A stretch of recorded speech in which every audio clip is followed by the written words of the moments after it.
Well, we're here yet again at the end of a video, at the end of the year. Dear Lord, has it been a busy year.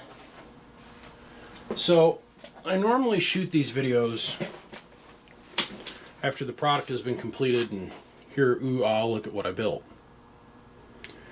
We're starting well in advance. I actually started on this project over a year ago now. I was in Texas, and I was at my friend Feelgood's house, and I was watching my business partner and him and his wife and his daughter and her daughter's boyfriend, or whoever that other guy was, play dominoes. And I was sitting off watching everybody play dominoes so I could join the game later, and I was just kind of watching to see what everybody's tells were, and I was sitting there thinking, and I thought, man, when I get home, I want to do some research in spreader tech, heat spreader technology. So the idea came up, and I mentioned it to my business partner when I was in Texas, and he just kind of looked at me like, dude, you just built me the most awesome 24 pill that there's ever been created. I went, okay. And normally how this had gone with him is I would just mention, hey, I want to go off and explore this one thing. And he's like, cool, I don't care, do it, and spend a bunch of money and get some really cool product and knowledge out of the deal, right? Well, that didn't happen this time. His mind was on other things, like him going back to his job and stuff, because I was with him right up till the very end when he went back to his job, and his mind just wasn't there with me on what I wanted to do, and I didn't feel like pushing it with him, so I shelved it until I got home. And about 2 months later I thought, well, what had happened is I was having a hard run with some MOSFETs, and I was trying to get them to stay in one piece under a little bit more rugged conditions. So I thought, well, I got all these junk FETs around here. I wonder what happens if I take and I solder them. Well, very quickly after that, I soldered the FETs down, which everybody knows you can do.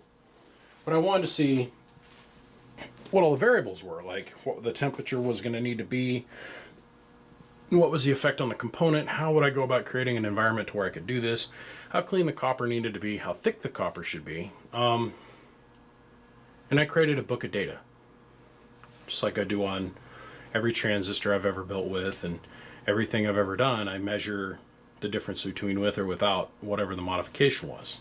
Okay, it's just the basic scientific process. You only change one thing at a time. You don't change 5 things and then, oh wow, it works better. Well, you change 5 things, you don't know why. Well, with the FETs, I couldn't believe how much better they operated. Like I've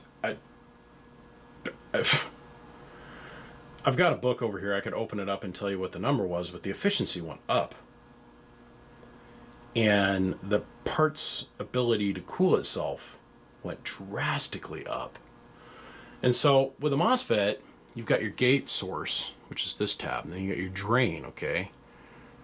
Your base, otherwise where your ground potential comes from the foot of the transistor. So instead of pinching all the current through 2 little screws, you spread that out.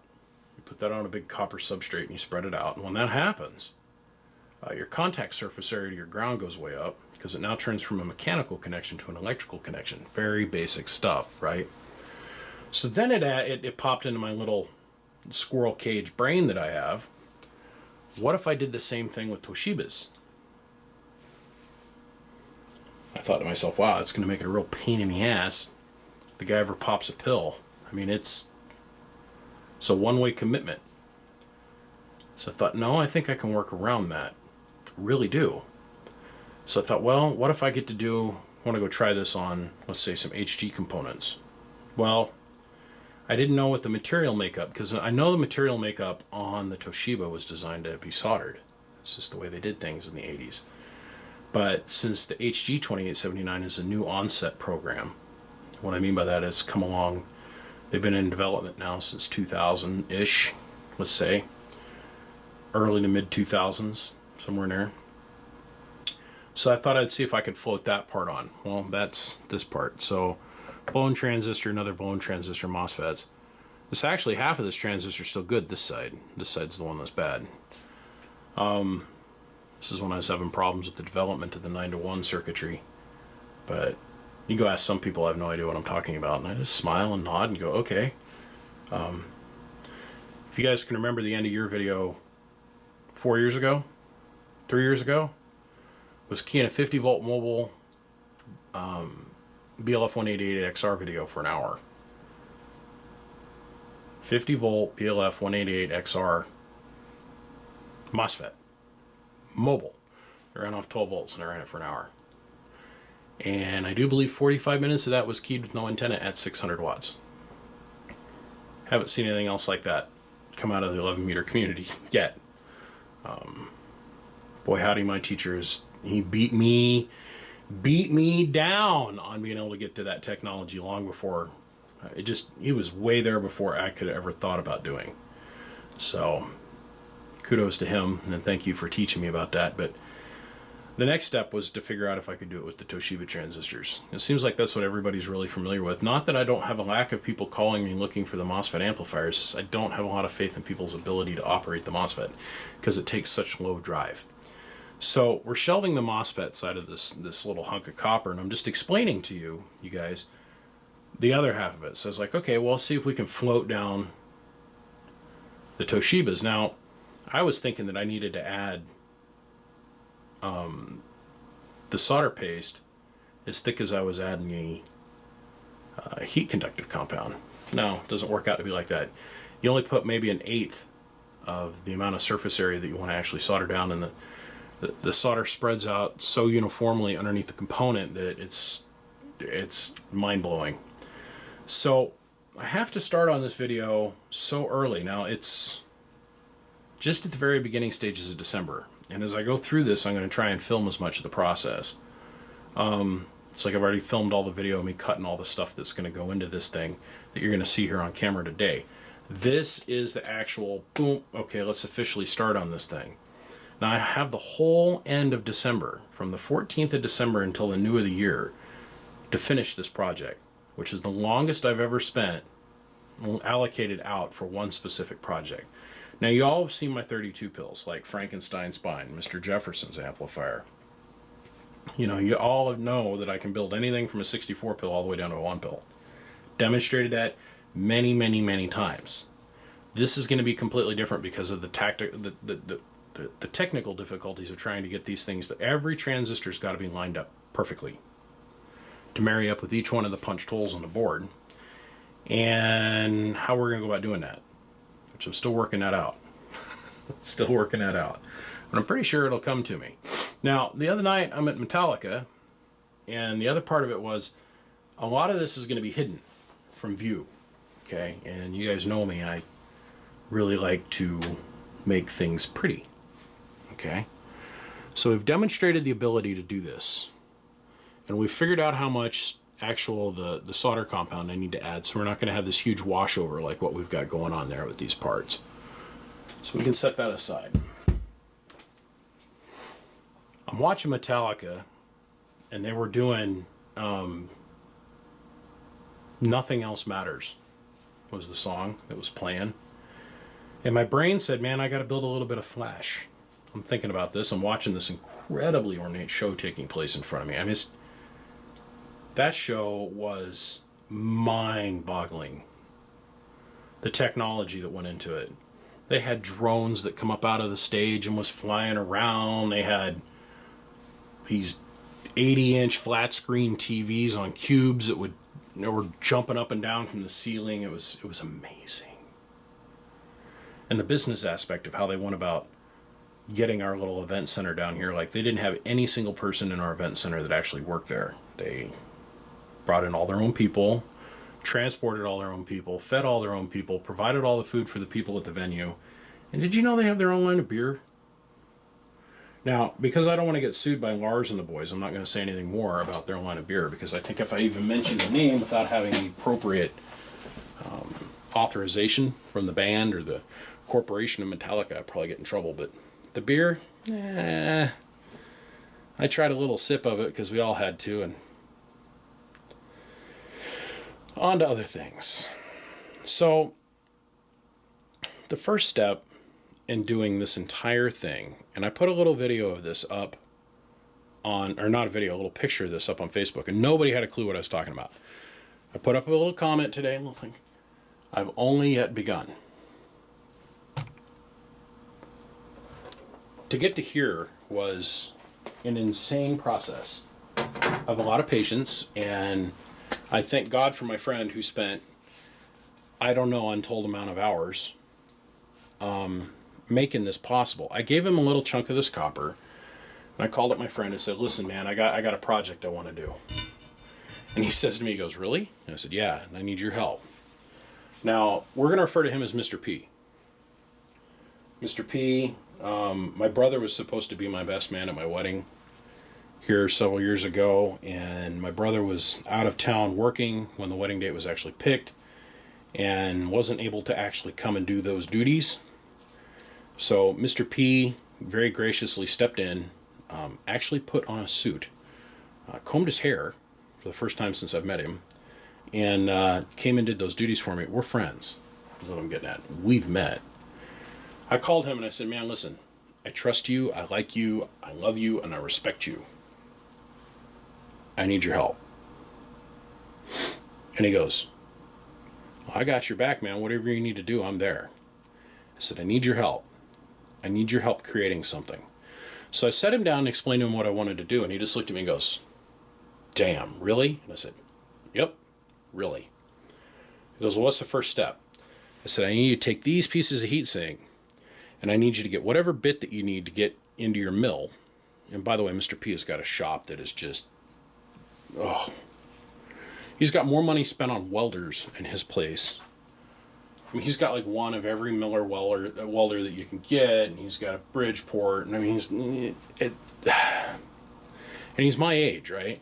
So it makes me feel like I got shortcomings in my life. It's like, why don't I own $90,000 worth of machinist equipment? I really should. Well, you just can't hold a candle to Mr. P. He's just, that's the way he is. So he says, cool, I got it. So he takes off, and about 3 weeks later, he comes back and he says, how's this look? And he had machined out one of these for me. And I just about lost my gourd. It was perfect. He read my mind to a T. Now, what you guys can all figure out what we're going to do is we're going to do copper inserts into the heatsink. Okay, so this is my spreader. This is 1/4 inch thick, 100% pure copper. We're going to polish and jewel this. We're going to probably have to, I got to polish this for a lot of different reasons. Primarily the main one is so that I've got a really good clean contact surface.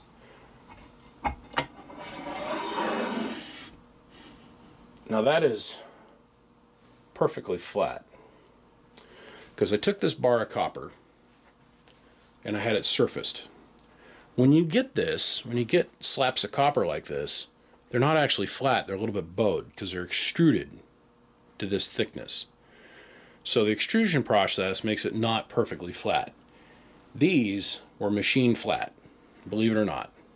These are pressed and machine flat. So this is unbelievably perfectly flat. I mean, I'm not a machinist or anything, but from what I understand and from what Mr. P explained to me, we're in the 1/1000th of a range difference of flat from surface to surface. So we're not going to have any contact difference. Now, y'all have seen me do spreaders before. This is nothing new. If we think back and we go back to 5-6 years ago, where I was putting 200,000 thick pieces of copper underneath everything I was building, and I was bolting the transistors directly through that copper to the heatsink, that made a very measurable difference. Nothing like this.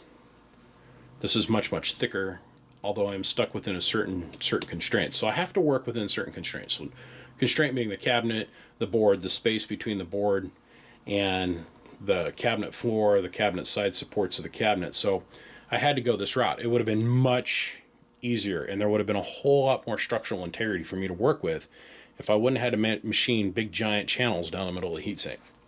But because there's no room for a 1/4 inch chunk of copper between the commercially buyable cabinets that we can go buy, I even reached out to the guy that makes the cabinet and said, could you make me one that's just a 1/4 inch higher? And he goes, well, not unless you're going to do 20 of them.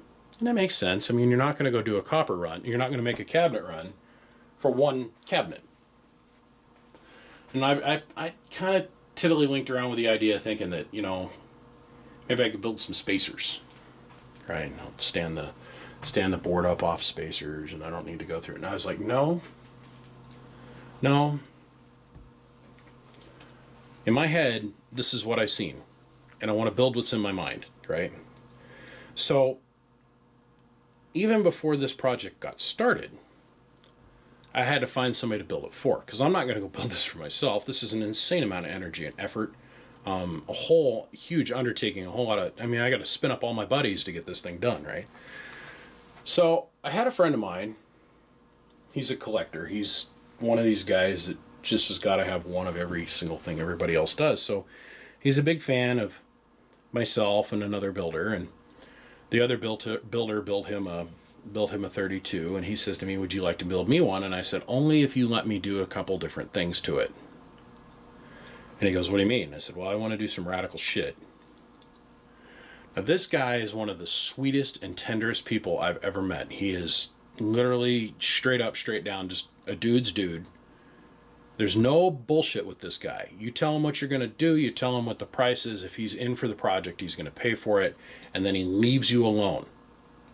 Doesn't call you and say where we're at, how much longer is it going to be, none of that. He understands this crazy thing that I call this job. So I told him, I said, man, this is what I want to do. He goes, I don't know, I'll think about it. It's the first time I'd ever heard that from him. And I went, oh. Now, I had a couple other people I could go and try and sell this project to, but I wanted it to be somebody that was going to really just take the reins off and really wanted to have something special and was really going to appreciate it. Now, this guy that I know, he's probably got 4 or 5 of my boxes at this point, and they've come back for 1 or 2 different things, but it's never been because a transistor's been popped. He does not volt anything. He runs everything at 13.8 volts. He's got a big giant supercapacitor in his truck, like 5 of them. He's been able to eliminate almost all the batteries in his electrical system now. He just runs on supercapacitor. He's got, like, I think 2, and he's got himself a really nice mech man, but he doesn't believe in that. He conforms to the way of thinking that I have and the way my business partner has and a lot of the really smart people that I know in this game. If you want more watts, just build a bigger box. So he just keeps building bigger and bigger and bigger. I'm waiting for him to come and ask me to build him a 64, but as long as it's taken me to get this thing done for him, I highly doubt he'll ever call me again. But I think once he sees this video, it might turn him around and bring him back around again, but we'll see. So it's like 2 months go by. And he finally calls me and he goes, you know that project you're thinking about doing? I said, yeah. He goes, what's it going to cost to get started? I told him. He goes, okay. So he funded me all that up. All that up. Now, the way things work with him is I'm going to tell him how much it's going to cost for just parts. And then he pays me for that. And then when we're done, based on what the product, how it works, and he's the only one I have this agreement with, we settle up on the rest later. Okay? Kind of weird.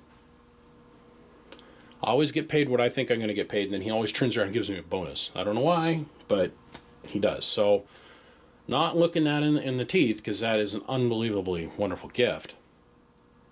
I just know that I'm getting to the point now where I have built in every which way that you could possibly think of. Made some changes to the design just a little bit, and they weren't really big changes that I've thought up. They're just a different way of doing things. So, I'm getting to the point now where I don't want to do these anymore. I am going to dedicate probably 12 to 15 days of my life into one project that might pay out, you know, a little bit of money. That's the problem with new amp builds. There's no money in it. There's a lot of money in repairs, but there's no real money in new amplifier production, and the risk is there. I mean, it is what it is, right?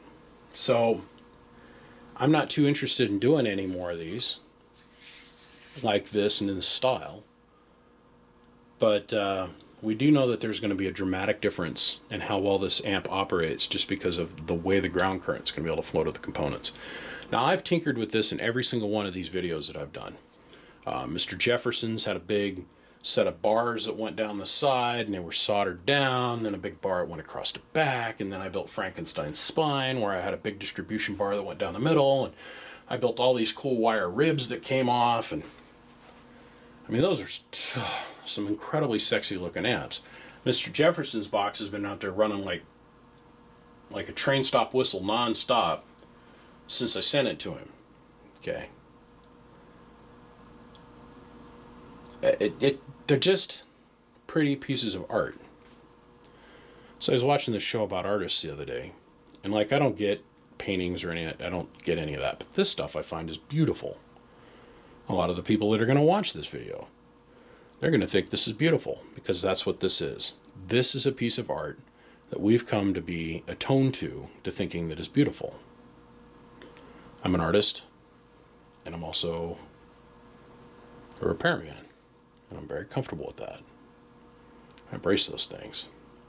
So now this is laid out. Now we got the intro all set aside.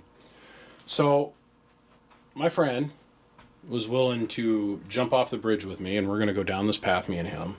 And I'm going to be married to this box till the day I die.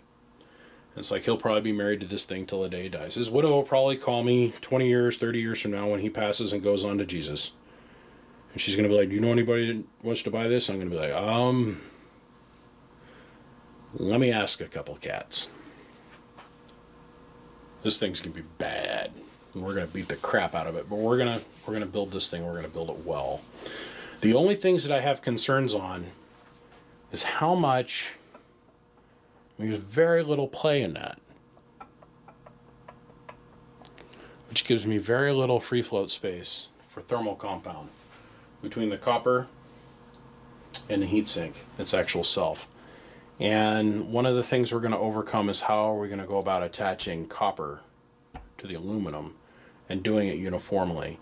And I think the first path that I'm going to go try and pursue is we're going to do countersunk holes down the sides, down each side, because the center of this thing is going to be occupied with transistors. And there's going to be a lot of drilling, and there's going to be a lot of tapping, and there's going to be a lot of other cool things. So back to the thing at Metallica. Let's talk about the flare. Now, me personally, I've done built every which way you can think of, as we've all seen me do. But I thought I would do something radically different. And I did this thing with Mr. Jefferson where I brought the wires and I brought the power wires up the middle and I put them on this little pedestal. But I brought the power wires up to that and they're actually soldered to a solid copper bar. But I wanted to do something completely different for this one, but I want to borrow from that train of thought. That is my power distribution bus. Now, we're going to overkill on the ground, and I figure we might as well overkill on the positive. That's a 3/4 of an inch by 3/4 of an inch solid copper bar. Now I went down and I spent a small fortune on drill bits, high-end tungsten carbide, and then Milwaukee black, and all these different kinds of drill bits, because I'm going to really explore this. Copper is notoriously a giant pain in the nuts to drill and tap. Okay. Now, the other thing we're going to do is we're going to depart away from using 8 gauge for our power distribution. We're going to use 4 for the input wires for this thing. So, still playing around with how I want to mount this together. Like, we're in the creative stages now. And by the way, today we're the very early portion of December. So I've got a lot more days to let the creative juices percolate. I don't know if I want to do fiberglass legs. I don't know if I want to do virgin Teflon legs off this bar to help suspend it up. But we are going to do elevated raceways for the distribution of the RF and the 316 coax. But this will be the heaviest and the most expensive amplifier I've ever built as far as like bipolars go, just because the sheer cost of copper. Now, look, I'm of the opinion that something is going to break. I'm going to have a tap break. I'm going to have a drill bit snap off. I'm going to have something fail. So for every single thing you see here on camera, there's not just one of those. there's two. So I have no chance of running into a stovepipe where I'm not going to be able to get this done by the end of the year. I did that intentionally. So I've had to double buy on the components. So that means when I'm done, there's going to be 4 pieces of heatsink that are going to be prepped like this. There's going to be 4 pieces of copper. There's going to be all kinds of different copper laying around here, because if I end up having a failure, I want to have a redundancy. Does that make sense? If I strip something out, I want to be able to come back, just grab the other piece off. So I'm going to be doing this not once but twice, literally, in a month, back to back, as far as the copper is concerned. But the instant those transistors are soldered down, I'm committed, because them transistors aren't coming back off. Now, here's the scary bit. As of today, by the way, RF Parts is charging $209 for 2 transistors. You think about that for a second. We're going to go over here. I haven't done the math yet. So, 32 times 105 equals $3,360 worth of transistors are going to be soldered down to these 2 pieces of copper, and it is a one-way commitment. Now, I'm not saying that we can't undo this, because I've thought long and hard about this. Yes, we can. It's just we're going to require a great deal of disassemblage. It'll be okay. I've developed a technology to where I've created a boot. Now, the board on this thing is going to be able to come apart in multiple pieces. Okay, so if I pop, let's say, this transistor here, I'm going to have to lift all the emitter legs and lift all the collector legs, and then slide this section of the board off. I'm going to split the board down the middle, be able to take this section of the board off, bring that section of the board off, and then I have a hot air induction boot that I'll be able to put right over the top of that transistor and then heat it up to float the one transistor up off the substrate, which is kind of a cool idea. Well, instead of having to heat the whole bar up, like I think what we're going to do to get the components down, I'm going to be able to change out one transistor at a time by just doing hot air flow. Be able to pull that transistor up. We'll have our original markings, which you see that are going to be transferred onto the copper directly. We'll have those as our references again when we go to reestablish a new transistor and float it back down. It's just going to be a lot of work. So there's going to be a lot of modularity built into this thing. It would probably be easier for me to lift the output transformers off the transistor legs and just take the whole thing off in one unit, but a lot of talking, no action. So the ground on this thing, we've got to make this so this can't move. And I'm still playing with either if I want to weld this or if I want to bolt it together. Now, my fear with welding is copper has a tendency to warp underneath that much heat. Oh, the warping is not that big of a deal, BBI. All you got to do is tack it in 15 places. Right, yeah, okay, I'm thinking that we're going to have to do some actual bolting together. But I'm not too sure how I want to deliver the power wires to here yet. So those are things yet to be explored.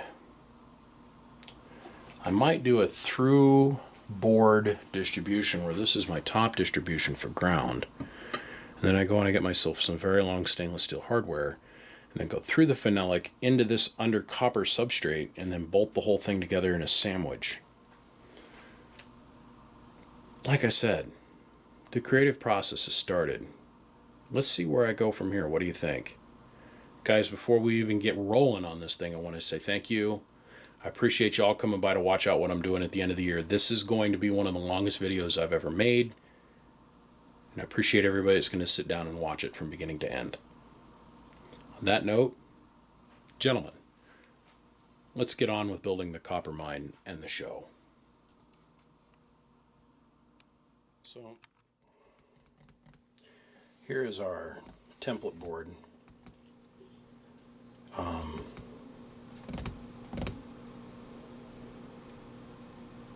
Because of the sheer cost of things here, I've got to lay everything out just perfectly.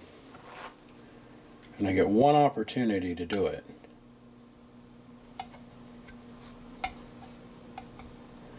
Now there's a lot of things I have to account for, like certain things I don't want to fudge with a little bit too much here. I'm gonna have my relay sitting somewhere about in here. Now, haven't quite figured out what I'm going to do with this rod yet. This is 3/4 of an inch, by the way. Solid 100% copper. It's hard drawn copper, okay? So it means it was cooled very quickly when we drew it out. So it's going to take a little bit of work to work with it, but I got to make sure I got enough room. This board is going to be radically changed. And the other thing I got to do is I got to build a whole bunch of other stuff around this, because it's going to be so, this box is going to be so heavy. Now I have a dream that soon I'm going to build myself a completely heat sinkless amplifier. Okay. But I'm going to make it all out of copper. I think that'll be really cool. It'll be about, I don't know, maybe 2 or 3 inches high, and I don't know. I got a lot of different designs for cool, new, innovative things, but they're not cost effective. So it's like right now I'm sitting here planning out in my head how I want to have the RF routed around inside this cabinet. Do I want to do the splitter ring over here like I've done in the past, which works really well, and then just have my single combiner ring over here in the corner, spec corner over here? Or do I want to do the combiner and splitter and run the 316 coax all over the place?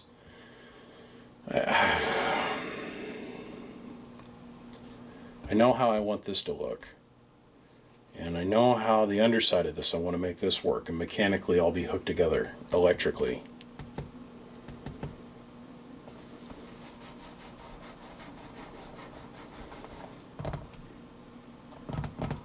I'm going to do the combiner over here.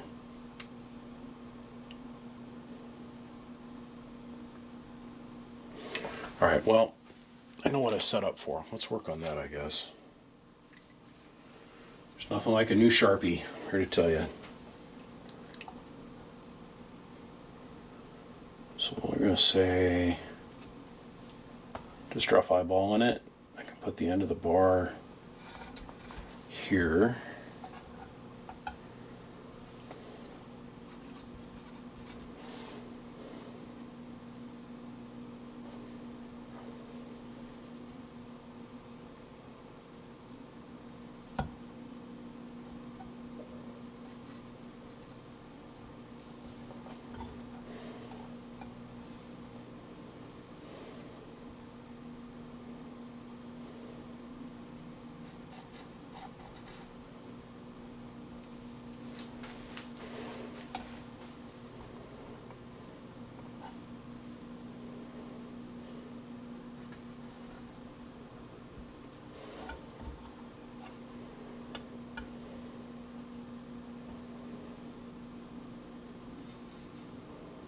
This has been a quiet day today.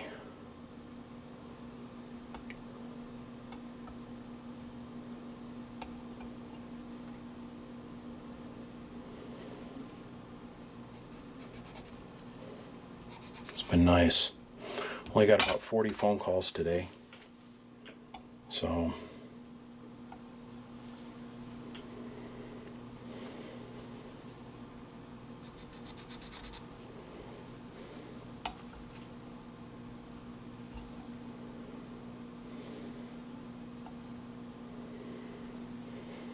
yeah.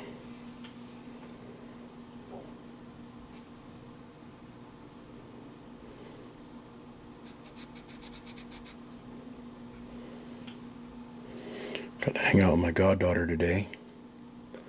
I love that little lady. She's getting ready to start the next major chapter in her life, which is called leaving home.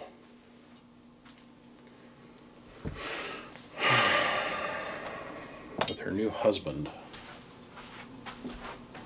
Can't say new, they've been together for some time now, but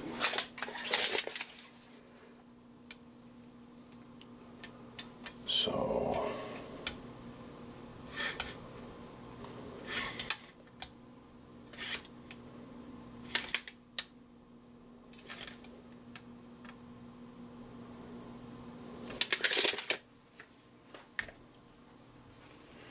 Anyhow, he's often joined the Coast Guard, so I've been trying to put in as much time with them as I can, because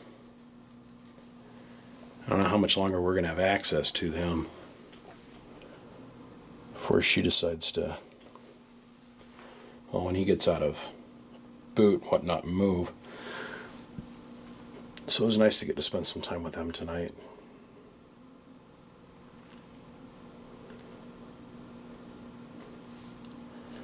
So if I do a power wire here at, say, 1 inch in,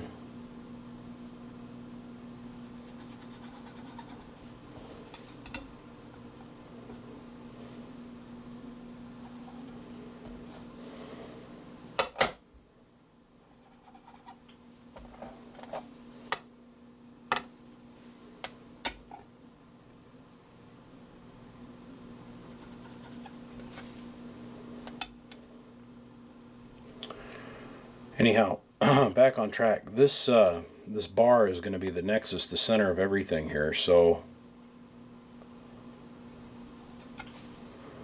just want to think about this. I want to visually lay everything out. I've got lots of time on this box.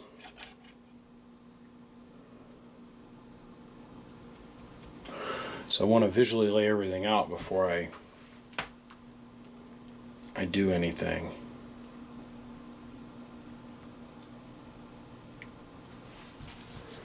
Let's bring this out an inch.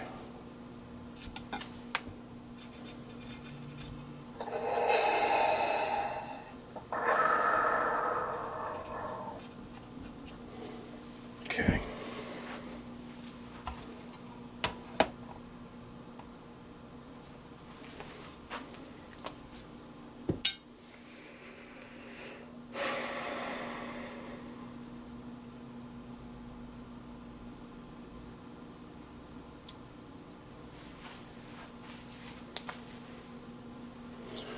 So down here,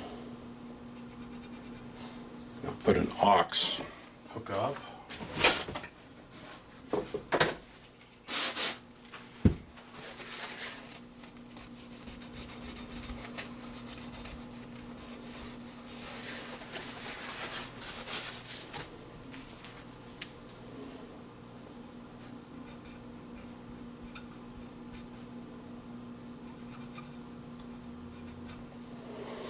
And I'll do another one up here for different things, like fan control and whatnot.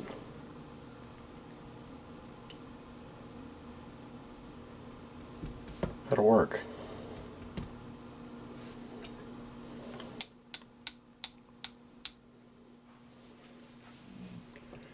Let's see, at 150 amps per wire, because we're going to be running 4 gauge to the bar. Not bad. It's 150 to about 200 amps per wire. We'll be fine. This will be neat. Alright, let's check our spacing underneath. It's going to be tight, so I got to do a layer of 3.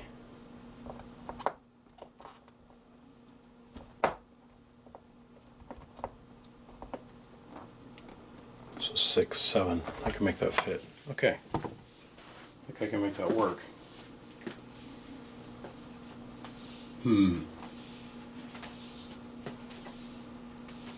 Well, modify the cabinet a little bit too. I've got to create support where there is none. So it's going to require a little bit of sanding and a little bit of welding and a little bit of clear paint, but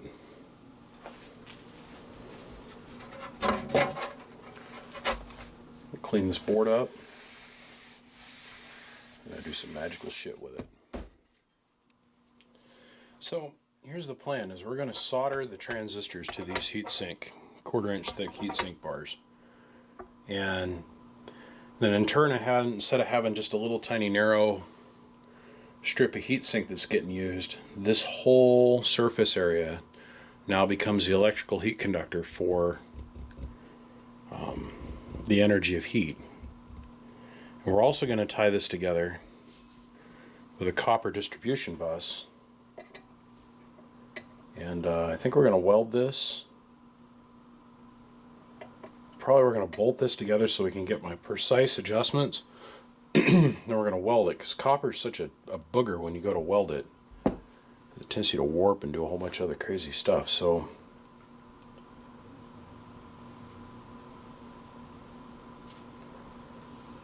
big question is, how many screws do I want to have to drill and then torture myself to tap to bring the heat sink and the heat spreader as to one homogeneous unit?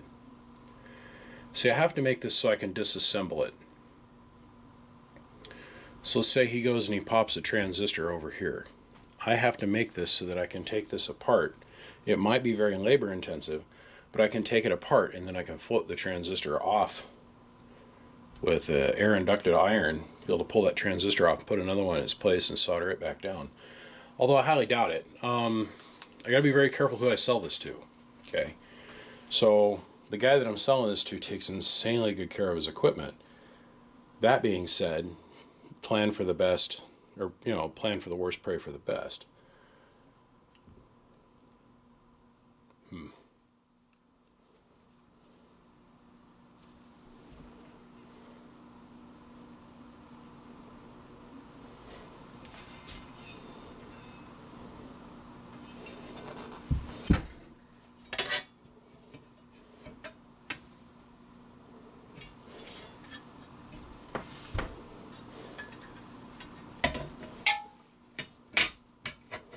I was going to do most of this welded construction, to be honest with you guys, but if I want to be able to take it apart with any kind of ease, that really isn't going to happen. So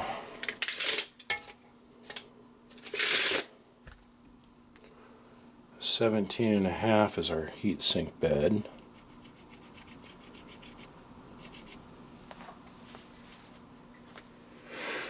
Oh, da da da da.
This old drill, I got it from my stepdad. He's been the source of a lot of tool gifting over the years. And he got it from his deceased uncle. And this thing is straight out of, well, it's an old Duracraft.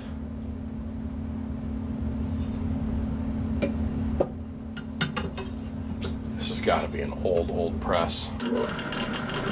Bearings in it aren't all that great.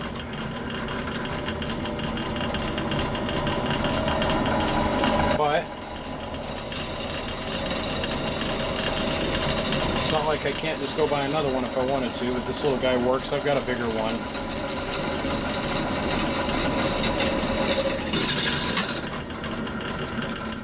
I love old tools. I mean, this isn't like super vintage or anything. This is 70s or 80s. Still, to me, it's got sentimental value.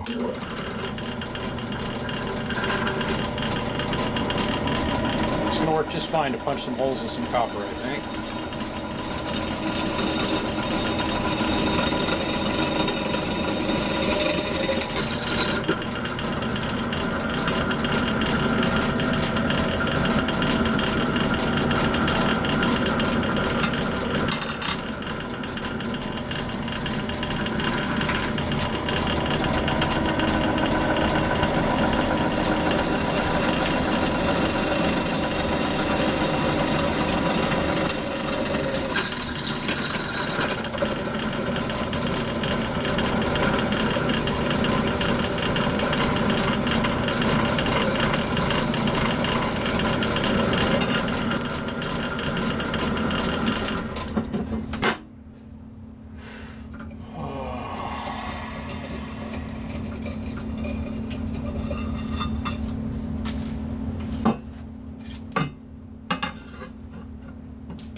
Two.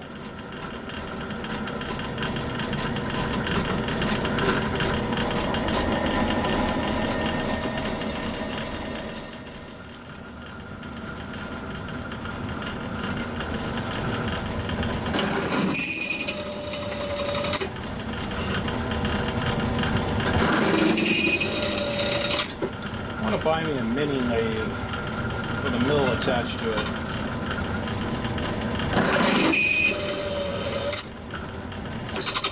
I just don't like not being able to do things myself. You know?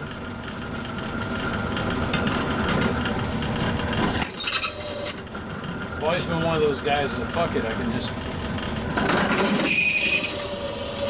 I don't need you, I'll learn how to do it myself. Woo! Cheddar, cheddar. Everybody's like, well, why aren't you using oil, BBI? Well, I don't want to have to deal with trying to get it out of the copper. About 8 steps from now.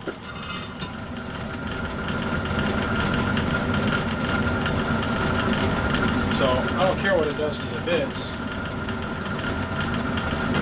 Solder the bits till the cows come home.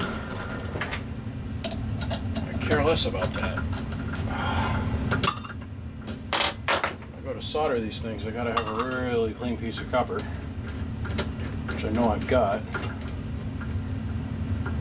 Right now, I love this little drill. It might wobble a little bit, but this is gonna serve our purposes just fine here today.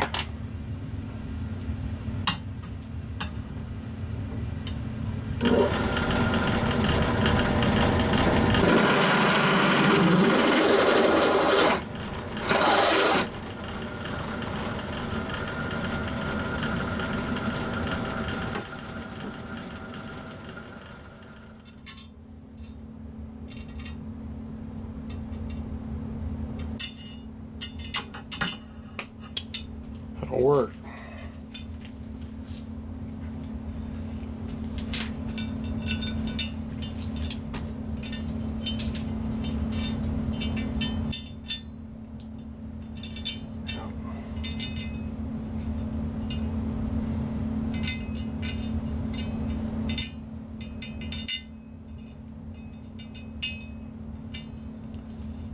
I can live with that.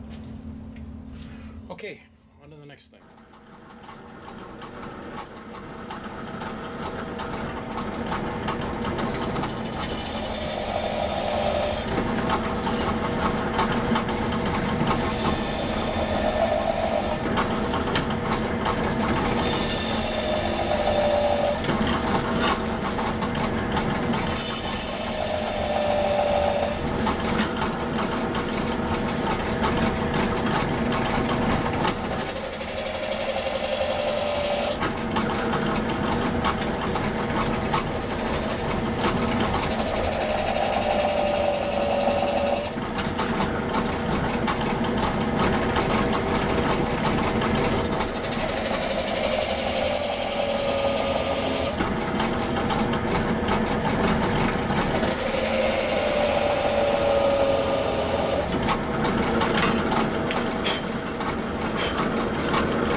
what I'm looking for is I'm going to jewel this, but not. Yes, it's going to look pretty. Yes, my buddy at 3Mate is doing this all the time, but I got to jewel out both sides. I'm going to go back and I'm going to clean these up, but I got to jewel out both sides so I can get this burr that's on top of these countersunk holes. I can get rid of those. So.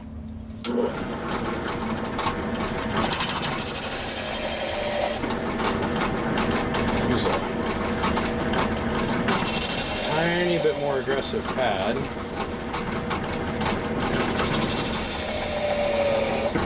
And my daddy was about 14 years old, 13 years old, taught me how to do this. Did a bunch of this on the 48 pill.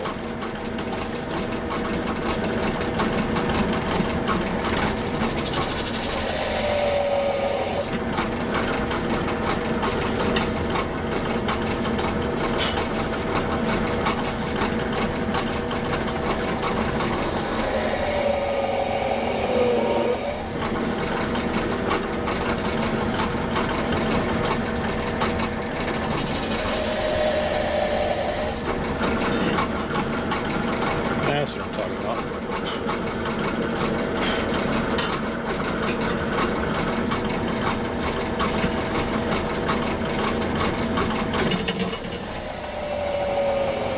Now once we go to heat this for the soldering process, we're going to have some temper issues that are going to take place. And we all know once we get to playing with temper, oh, I need to get a bigger drill press. Okay. Bigger one. We all know that once you start applying heat here, oh yeah, definitely time. All the polishing we do. So see if this will focus up here. Look at that, that's pretty versus just chooched up with a lip on it burr, and I got another burr on the backside. But I'm going to jewel up both sides for a couple different reasons. This gives me an absolutely clean surface to work with. Let's widen this up just a little bit. This gives me a clean surface to work with when I solder down the transistors, but I wanted to see how hard it would be to surface this thing and clean that up. And then the other thing I want to do on the backside is when I jewel the backside, these little tiny micro grooves are going to give a way for the paste to expand a little bit better, I think.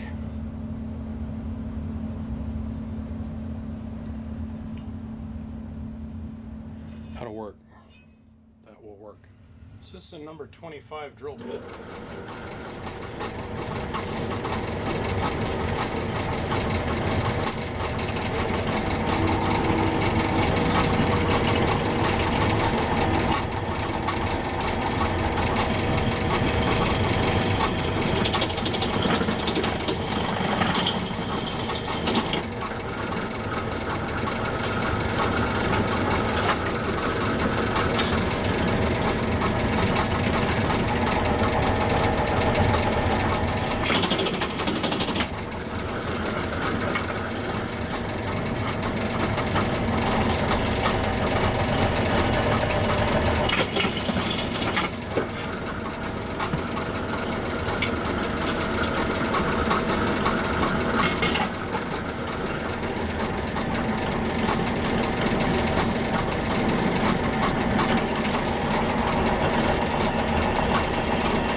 want to just about make your underwear chooch out on you.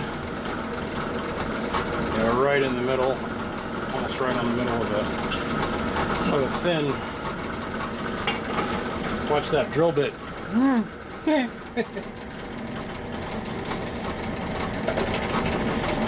See how bad this micro fractured a bit.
Nice. Times 10.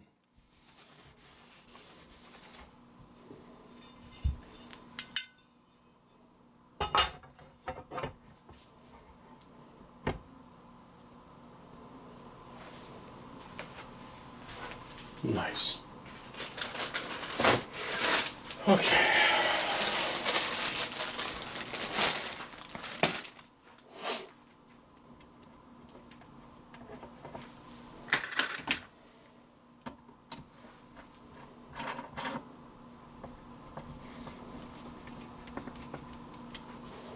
Perfect.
Not teabag.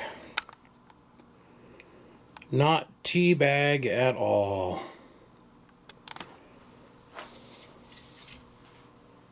I'll live with that. Yep.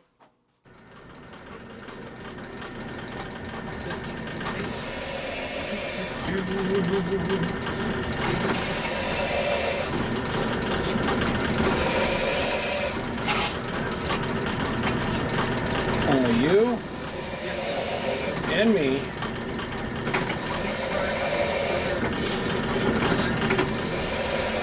are ever going to see this.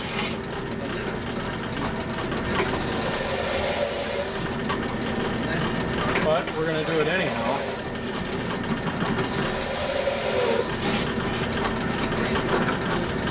Because if we know, that's all that matters.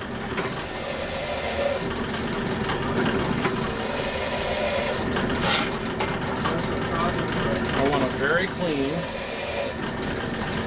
a very flat, high contact surface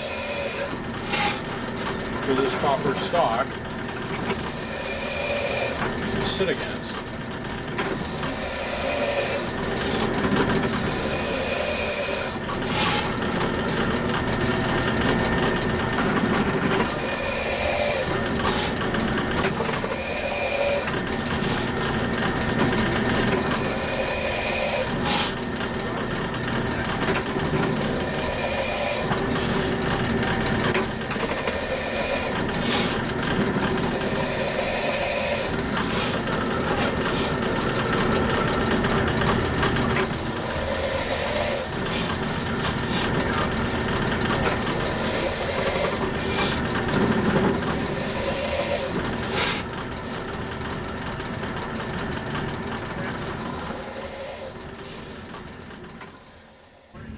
Well, I don't know where that cut out at, but is there convection on the sun? Well, clearly there is. Carrie can show us that there was convection a long time ago, right? We see the sunspots going around.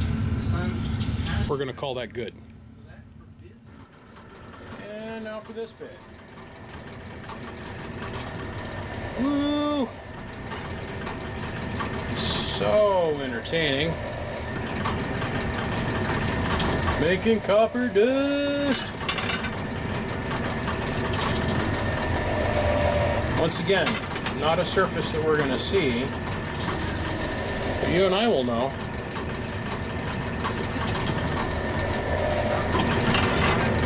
I used to think these discs were magical discs. So I'd go with my dad to work and had this big ass shop out there. And I would take pieces of steel, especially, you know, when you're a young man, you make, the very first thing you make is a knife, right? Really cool. Oh, they're making swords. Yeah, well. So, I just take these discs and I sit there and I just polish and polish and polish. Always amazed me with how pretty metal is.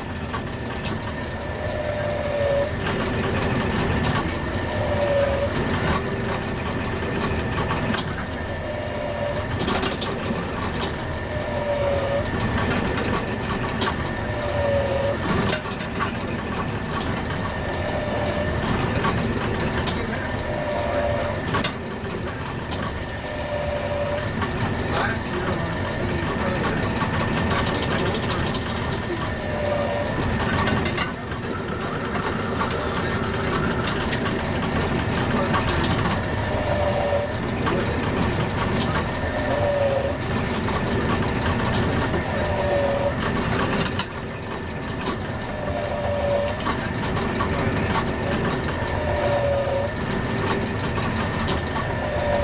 This is the underside of the stock.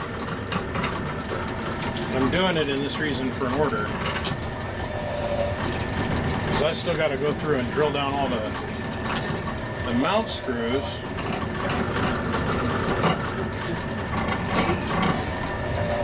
for the transistors. I gotta be very careful with how I do that.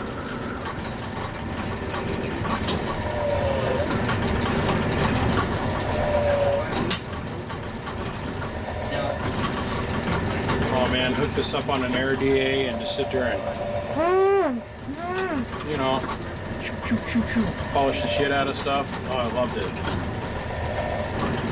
Until I got a little bit older and I figured out how to jewel things.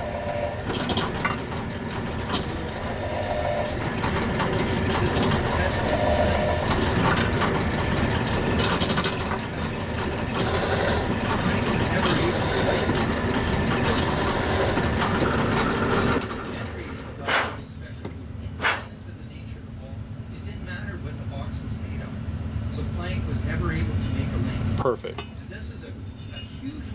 So now we got to go along. I did this as a test pattern because this is going to all get scratched to shit here in a minute. And then I'll come through and I'll jewel all of this. But first things first, I got to go do the other side of the other spreader. ×2 on everything. So our next step,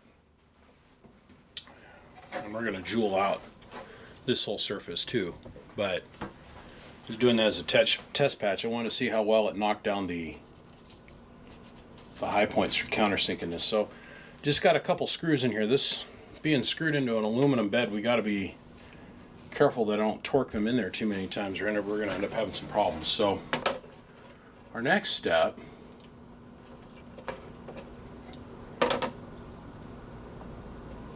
is we've got to mount up this board partially. And I had a hell of a night. I don't know if it was the aluminum dust or the copper dust or the aluminum mixed with the copper, or if I'm just a pansy or what the deal was, but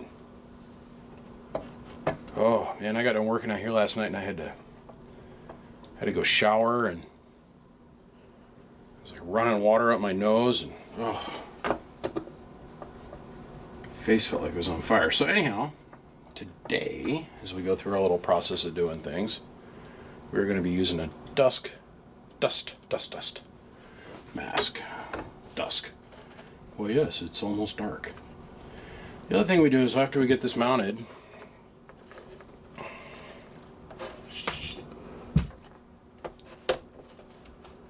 is we're going to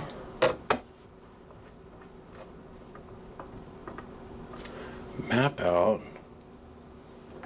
our ground bus.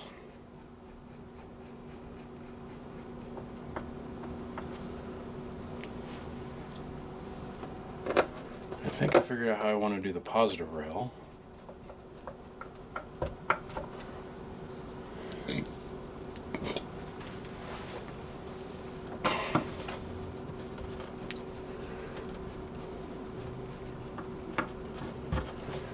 What we got to do here is now we got to mark our copper spreader.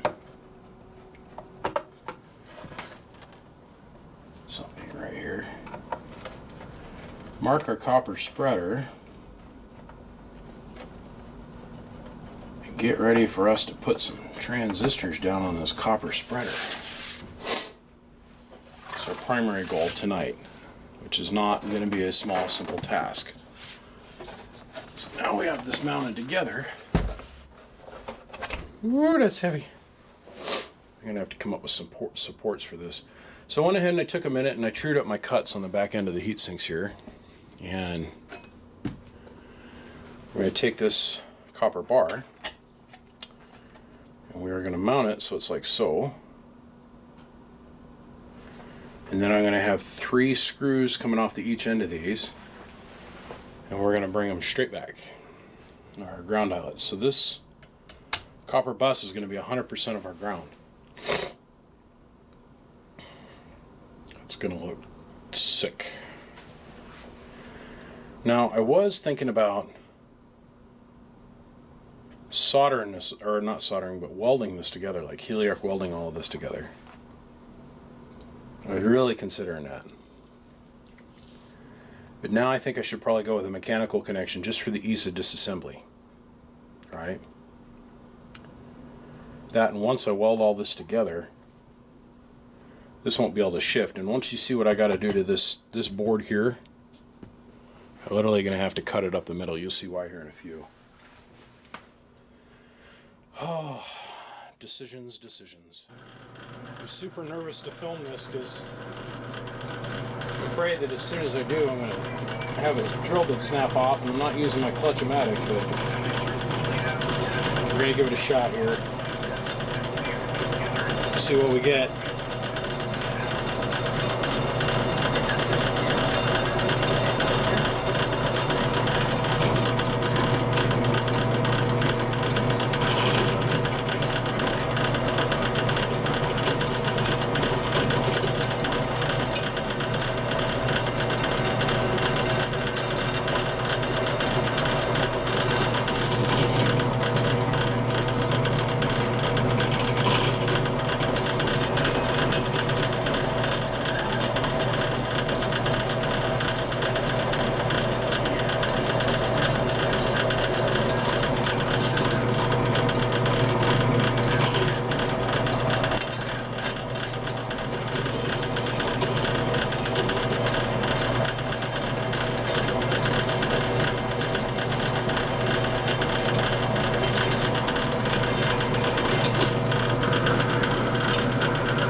It's so dusty. This little portion of it is so dusty.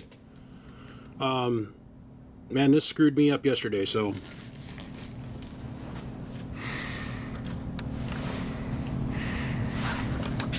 we're gonna do a gas mask, and I gotta get out the biological nuclear gas mask here.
Perfect.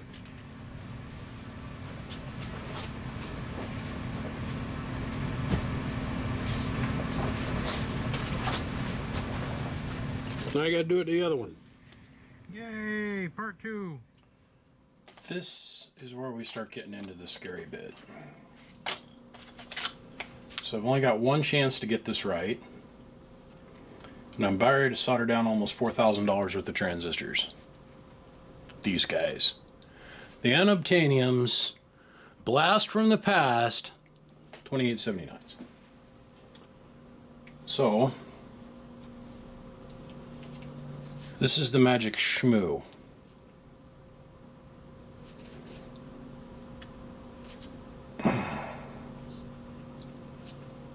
This is solder paste. Now, very little has to go onto the transistor because a little bit goes a very, very long way here. And your surface area that you're working with has to stay micro clean, because once this is down, it ain't never ever coming up again, unless I do a bunch of very tricky shit. So like I alluded to in the opening of this thing, very thoroughly tested this process. So here we go. Very first transistor. Now, these little boogers are slippery as hell. We discovered that when we were testing the LD MOS. Now, the reason I had to drill all of these, and I've got these tiny little short screws to hold them down, it's got nothing to do with the surface pressure of the screw, and all about keeping the transistor where I want it to be.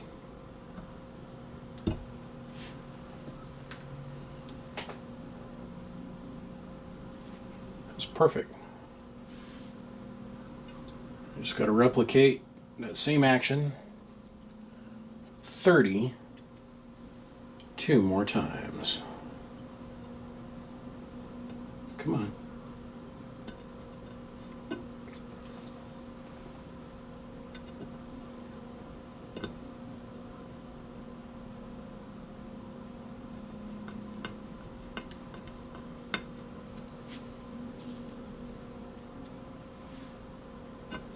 So, once you get your brain wrapped around the fact that heat is nothing but energy, okay, it all becomes about managing it. Managing the energy flow. The same thing as managing your voltage or amperage or whatever else.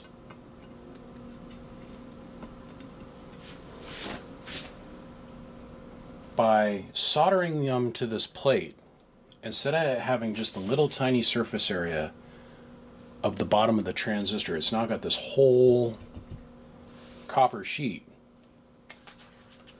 This 1/8 inch thick copper sheet to get rid of the energy, the heat. And the heat will always flow through an electrical connection over a physical connection easier.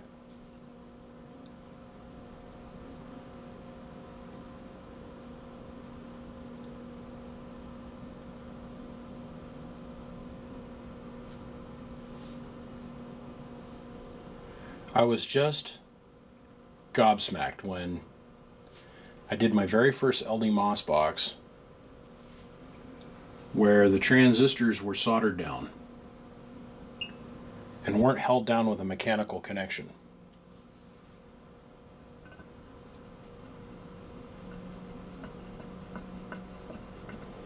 It ran cooler, pulled less current, and it just overall smoothed out. I went, well, I wonder if I can do do a Toshiba, and I grabbed a Toshiba, a DEI, and one of the new HG transistors, and went to soldering. Now, like I said, very thin layer.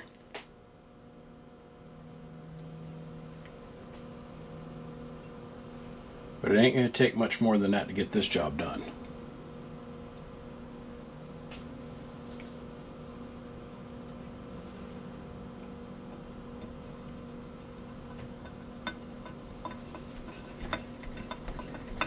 Now I know that somebody out there has done this before me. I just can't find any pictures or videos of anybody even talking about doing this. And I see why. You know, when a part's like 15, 20, 30 bucks, you don't spend a lot of time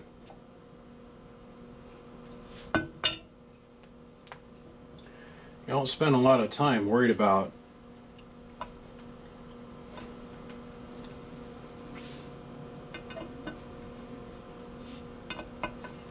how well it's going to be able to get rid of the heat.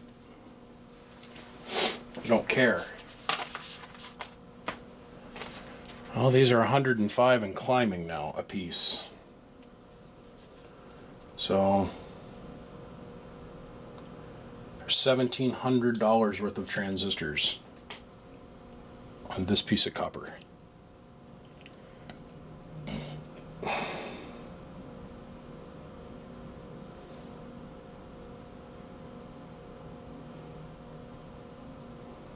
And at that price point, I honestly think we should start carrying a little bit more. Just saying. Okay, I'm freaking myself out as I'm screwing these down, so let me do this and we'll be back. Oh yeah, you're bored, you say? My dog's over here growling at me. Daddy, I'm bored. That's it.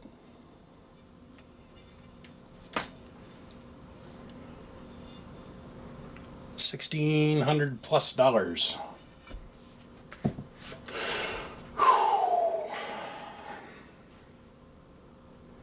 This stuff's getting silly.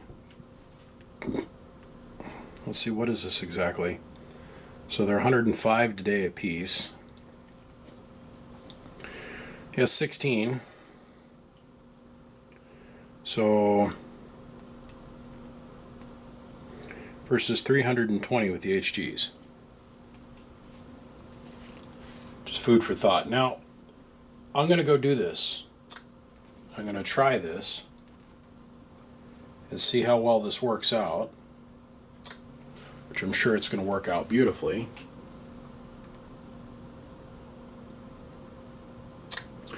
And if it doesn't, it means I just wasted the last day and a half and $1,600 of parts. But I know the parts can physically take the heat. I want to see how well the soldering process goes. I'll make sure to document it on this one. Oh, it turned out better than I could have dreamed. Still a little bit warm. The trick is letting this cool off real slow and heating it up really slow. Now, you're going to see it's slightly discolored, and this is from the heating of it. The bottom side is still pristine. But them transistors are soldered to this spreader, which makes it electrically perfect now. This is what I've been chasing since I started building this year.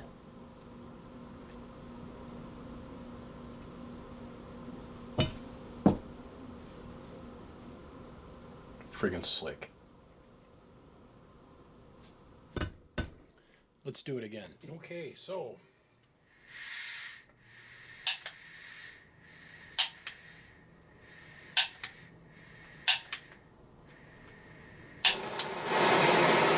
there we go. So the whole idea is to uniformly heat the piece of copper to about 200 some degrees.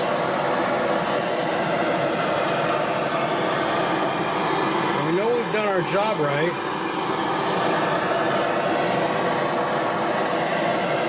this thing, it'll smoke just a little bit, and then you see the transistors literally sit down. See, now I'm coming up to temp here on the end.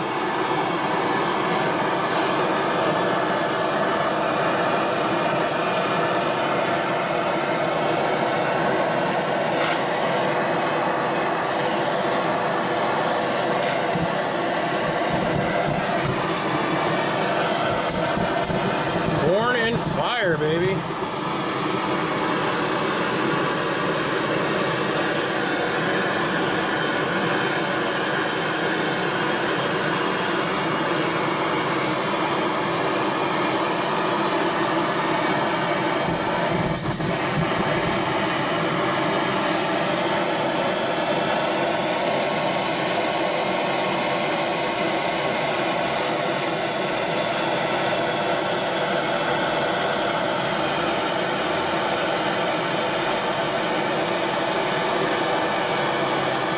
Here we go.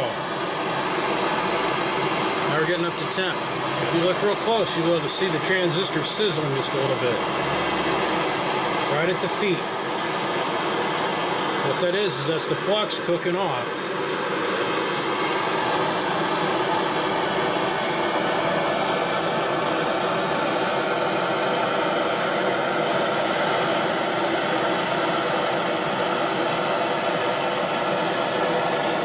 There it is.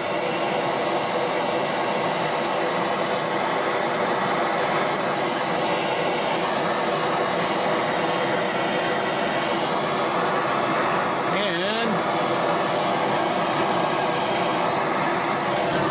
we're good. Just like that.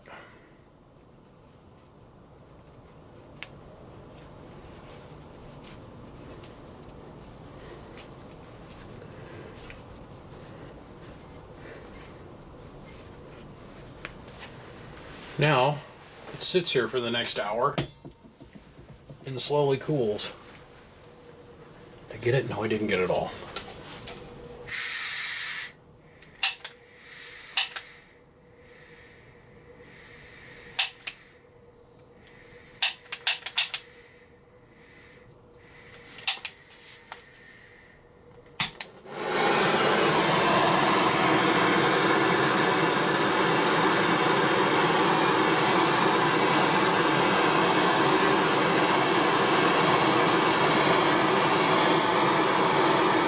There it goes.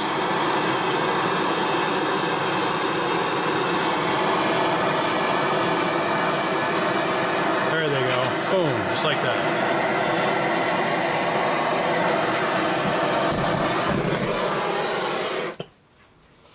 That's what we're looking for. They're bubbling. You can see they're bubbling right underneath the transistor. It's bubbling.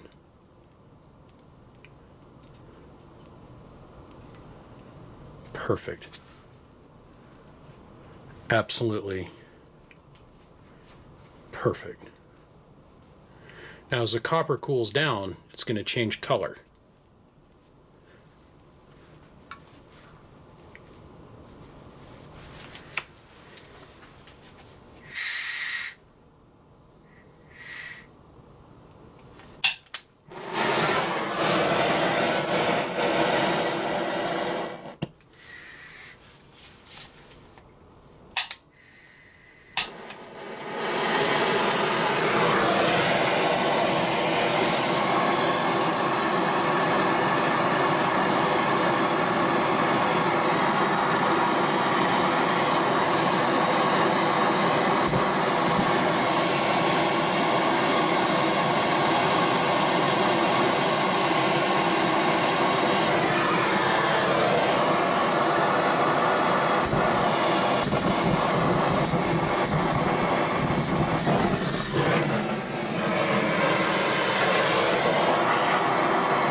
Got it now.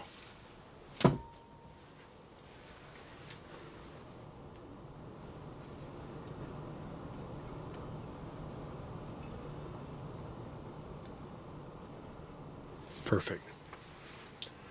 Now to let it cool. That's all there is to it.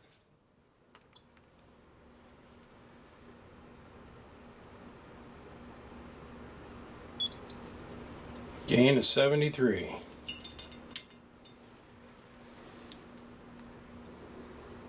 Didn't even hurt the transistors at all.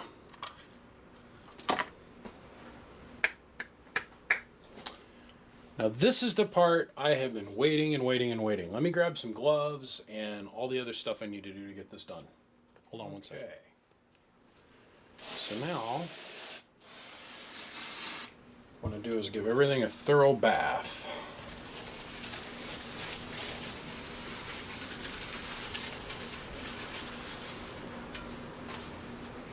Make sure that we've got every little bit of dirt and schmutz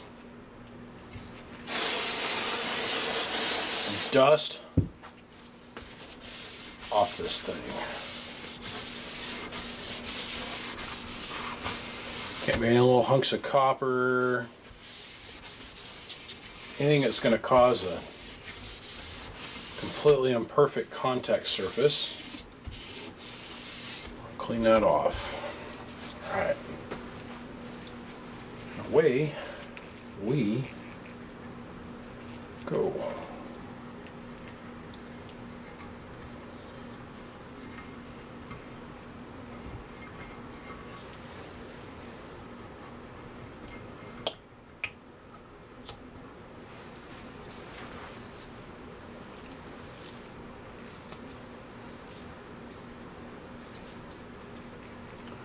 Don't even remember what I paid for that.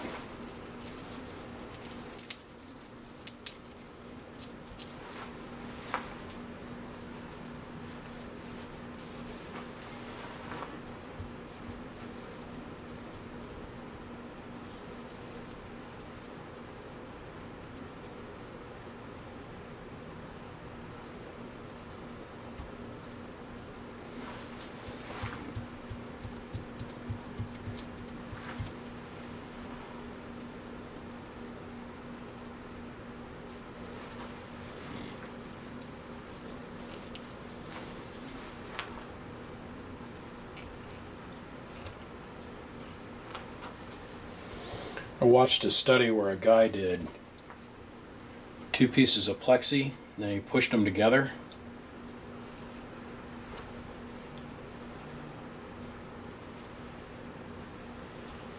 And we watched and studied in slow-mo how thermal joint compound spreads.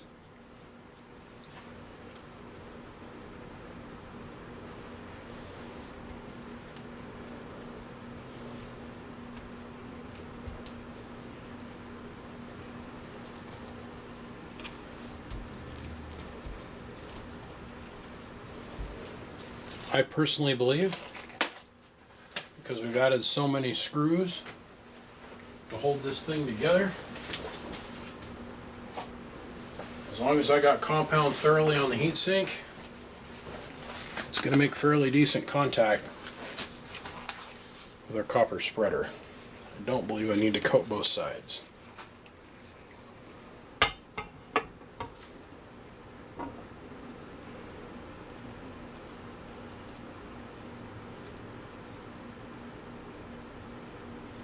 That right there is the end of a 1-year dream. Right there. Oh, God. I cannot wait to heat this sucker up.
I'm stoked.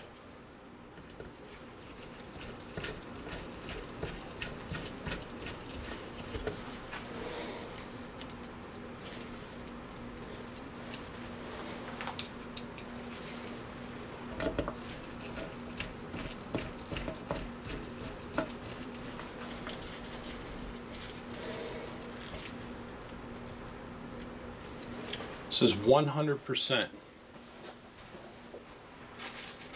100% better. Just because of the sheer surface area that there's going to be available for the heat to transfer to.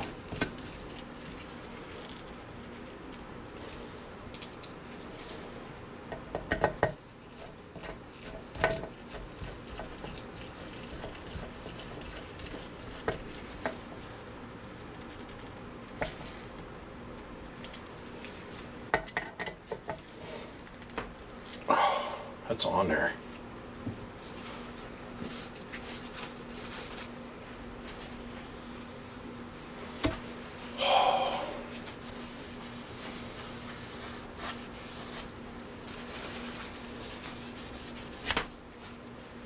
Oh, that makes me happy.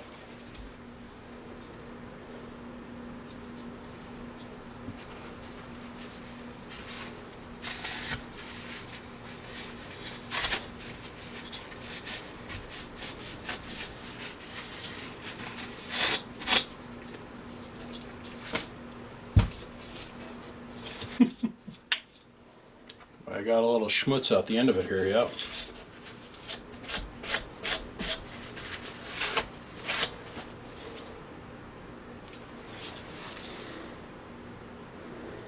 The perfect sandwich on both ends.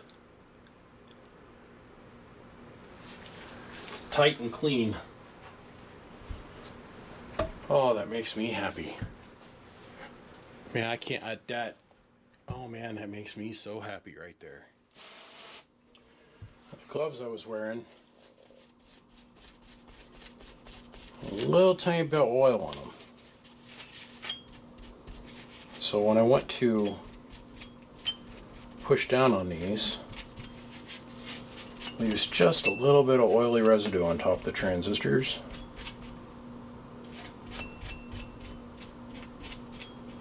So I gotta clean that off and make it look perfect. Okay, so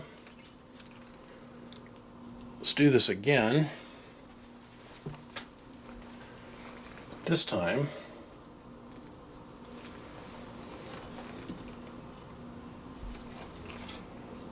I have to document what I'm doing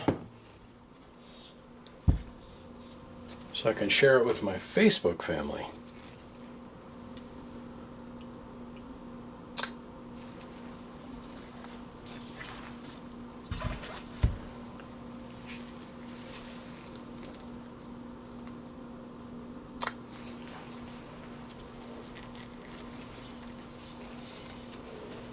Okay.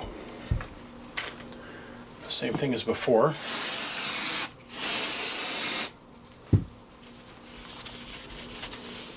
Sure there's no little chips or burrs or anything here.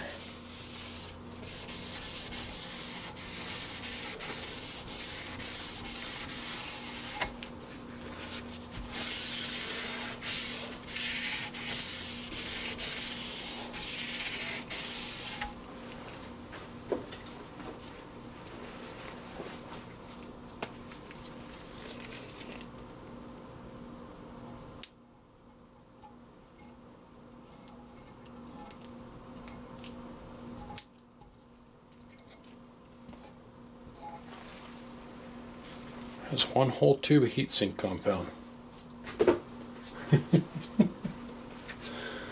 Oh man.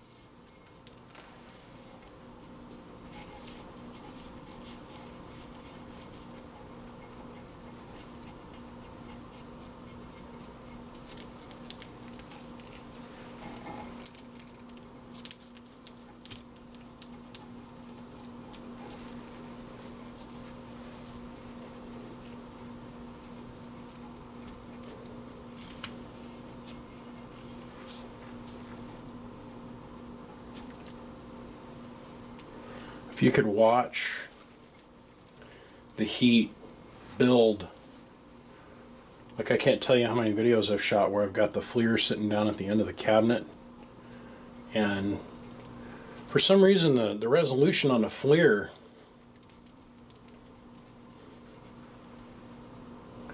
doesn't do justice. A resolution on a camera of the FLIR screen doesn't do it justice in what I can see with the FLIR. And just, I guess you'd have to use the term mapping.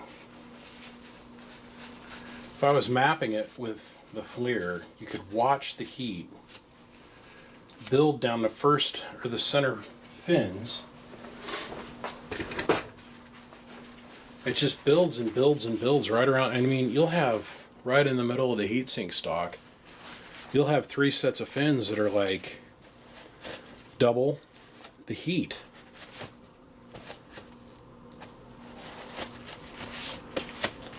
Literally.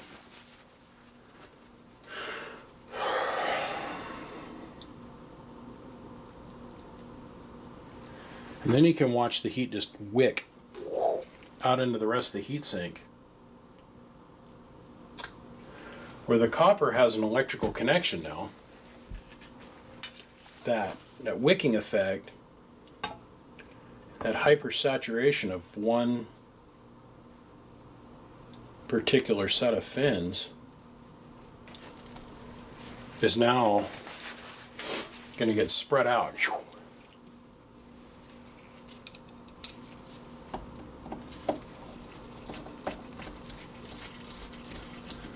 I've been wanting to build this forever and ever.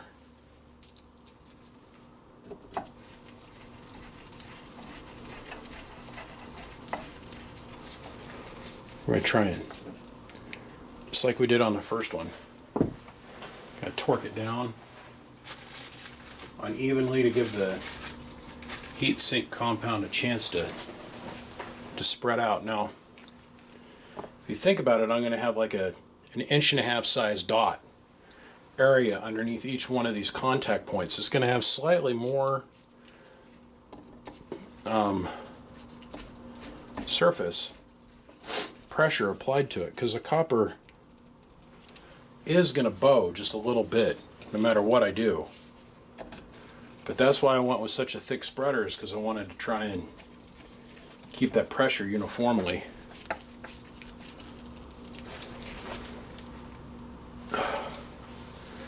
Can't say I'm not torquing these suckers down. Good God.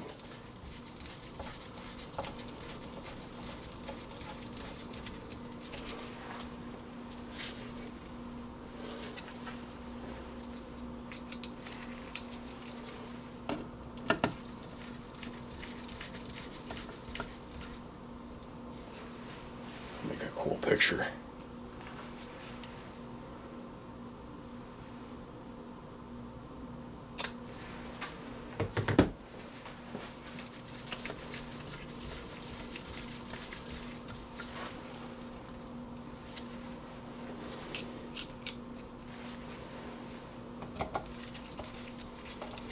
God, just perfect, absolutely perfect.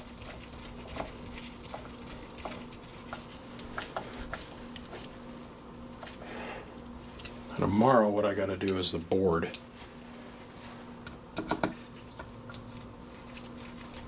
How the board is going to go on this thing is kind of screwed up, but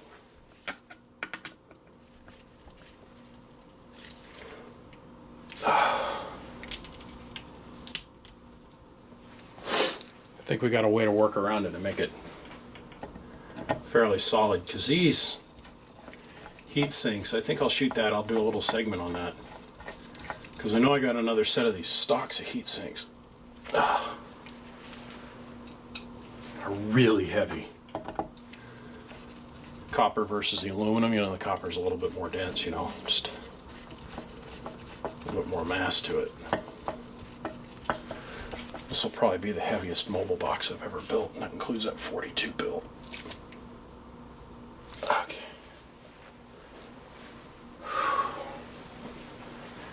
It's prettier than I could have dreamed.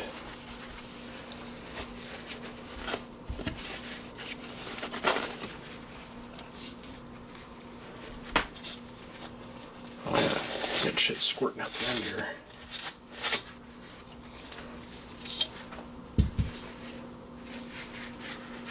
And squirting out the bag.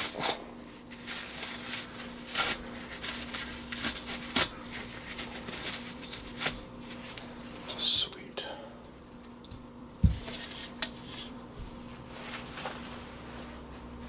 $3,800 worth of transistors on a pure 100% copper bed. Man, am I glad these went well today. Oh, we're gonna have fun with this box. Here's the hard bit. So I gotta figure out a way to snuggle this board up underneath those transistors that I just so carefully mounted down. And the only way to do that is going to be to cut this board. And then that means we got to worry about board flags. We got to worry about that anyhow because the thing is so much heavier now. It's okay, I think I got a way around that. So anyhow, the goal is I got to cut precisely down the center of the transistor pocket and over on each one of these. So we'll see what happens here. I'm going to do one side and then we'll be back. Well, it took about an hour to make this fit. So I got the pieces cut. But to get this to slide underneath here the way I need it to, I'm having to hand file out each one of the holes in the board. Make it so there's just a little bit more clearance as we go through, because this is literally like click, locks into place. So I'm not going to make you sit here and watch me do this. But every single one of these points has got to be modified. Just a little bit. So it slides together just perfect. This is going to be fun, yo. Okay, so I've got to put the mounting bolts in here for the shorting bar that goes between the two for unified ground. It'll also help add rigidity to the board because we're going to have a hunk of copper going from A to B. That's going to make it stiff in the middle to keep it from bending. Now I'm going to add Teflon blocks on the outside edges here, out here, and then of course a solid one across the front, and then the same on this side down this side of the board. So we're going to end up having a really rigid substrate. And the reason, remember, I added these extra holes was, one, to give it more strength, and two, to give it more ground conductivity from the ground bus, which is this copper substrate, to the side panel, or actually our copper board, which most people rely on to carry all the amps. Now we're going to rely on this bus bar to do it, which will carry more current to here. So let me sit here and sand and file and sand and file. Maybe another hour or two and I think we'll be back.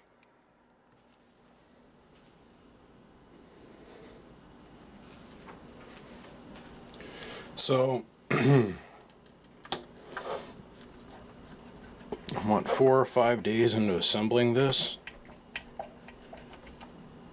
and I'm just now getting to where I'd normally be in the first hour.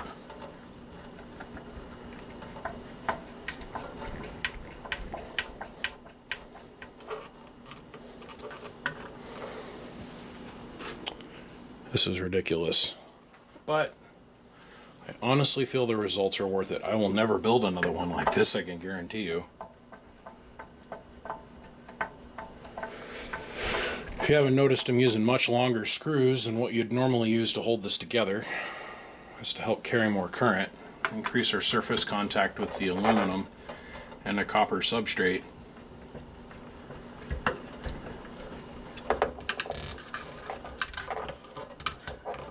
Not only did I have to cut these pockets in half, I had to hand file, hand sand, and hand massage each one of these boards,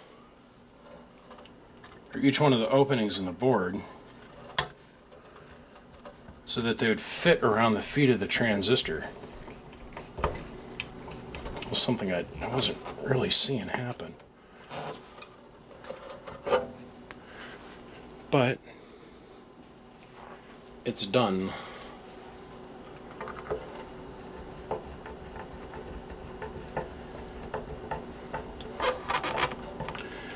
I've been debating with this in my mind how I want to go about soldering down the legs of the transistors. I was going to fold them underneath and solder them down that way, and thought, no, that'd be too radical and it'd be too much of a pain to get it apart.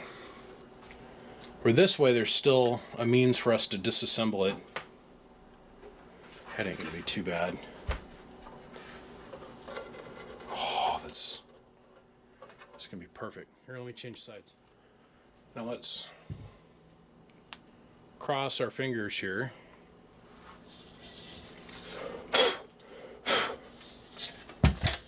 Now before I go any further, I got to add these big long stainless steel screws. And there's a purpose behind these, and you'll see in just a minute.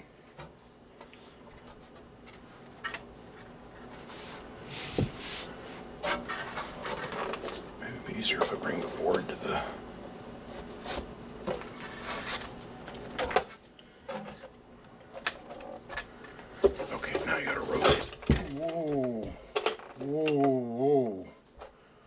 Heavy, very heavy.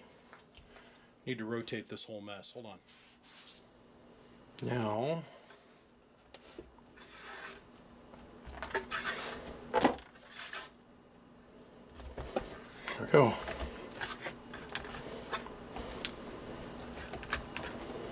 All right.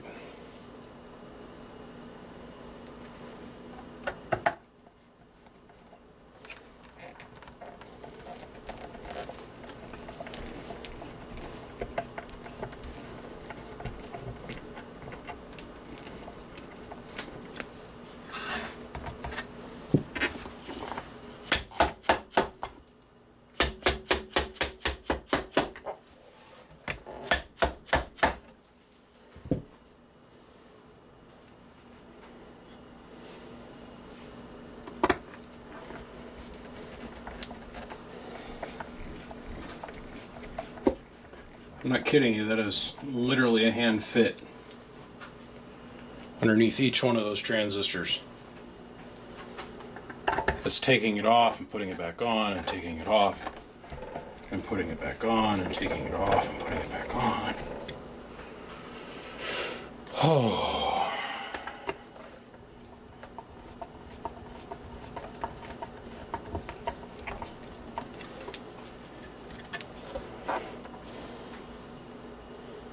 This is going to work great.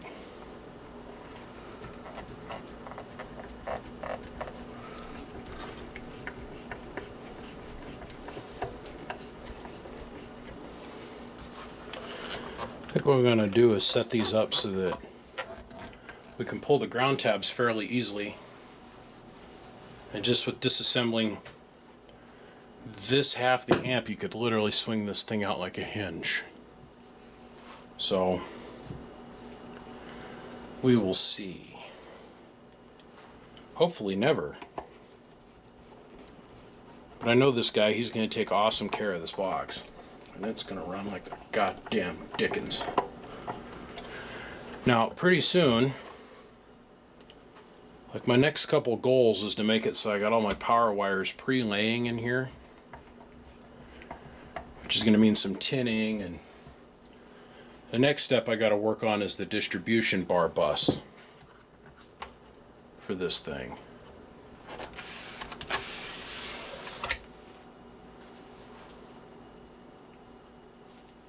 Alright, we'll be back. As I was saying, the next part that I want to do is I want to get laid out. I don't like how that one's sitting.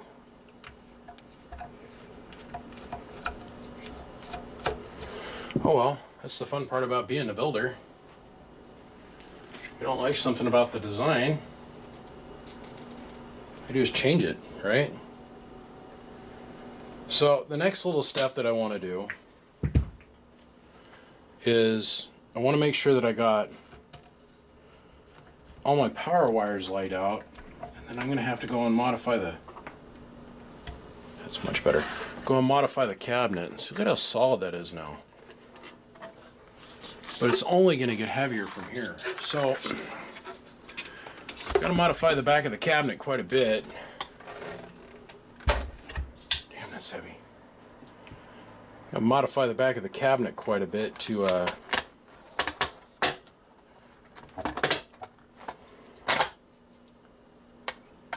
support all the wire apertures on the back.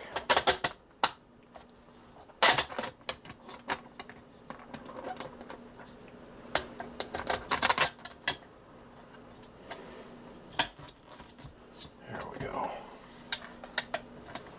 There we go.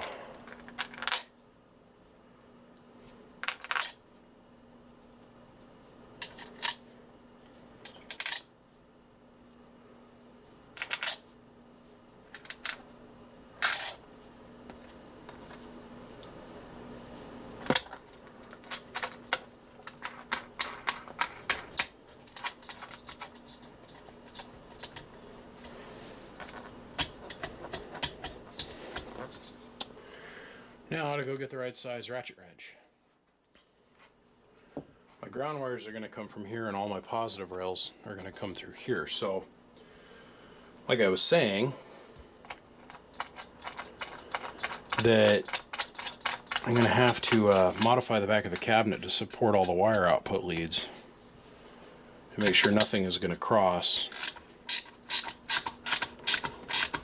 and get us.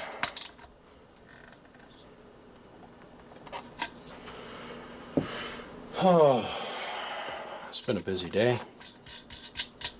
I got up this morning and set out and made a plan. We went and toured all the LED lights here in town. The houses that have got little transmitters in them, little FM transmitters, and they're got all their music choreographed, which I always thought was as cool could get. And so the challenge has been laid down to me by my daughter and my wife. Since we have this almost 80-foot tower behind our house, if we could have the largest programmable Christmas tree in the state. And I said, challenge accepted. So I have been looking into that pretty heavy. And that's some impressive tech. So, now I don't want to super over tighten these because they are stainless. But the way this will work is eventually I'll back these off and then I'm going to bring some ground leads to the back of this thing. But I wanted to get this bus bar on there to help support. Oh no, that's cool. Look at this. I was like, is there packing peanuts or something that have snuck down in the heat sinks? No, when you originally buy the heat sink, it's got holes that go all the way through it for the pills and where they mount to. So let me zoom in on this a little bit. And that plate has put so much pressure on those holes is that they acted as like pockets for the thermal compound, little release valves for the thermal compound. Look at all the thermal juice that has been pressed out of the bottom. You can't tell me those copper plates aren't making good contact surface with that heatsink now. I was really impressed with how well all the drilling and tapping in the stainless steel hardware, how much torque I was actually able to apply. I mean, I twisted on them suckers till I couldn't twist no more. And I thought for sure the bed of the heatsink will let go, but the other problem is I went right through the middle of a fin on most of these. And so when I drilled into that, the drill bit didn't wander because it's big enough. And so when I went and I tapped all the way up into the fin. So it's got all that surface area plus the bed of the heatsink for it to grab onto. Them plates are on there. That's impressive.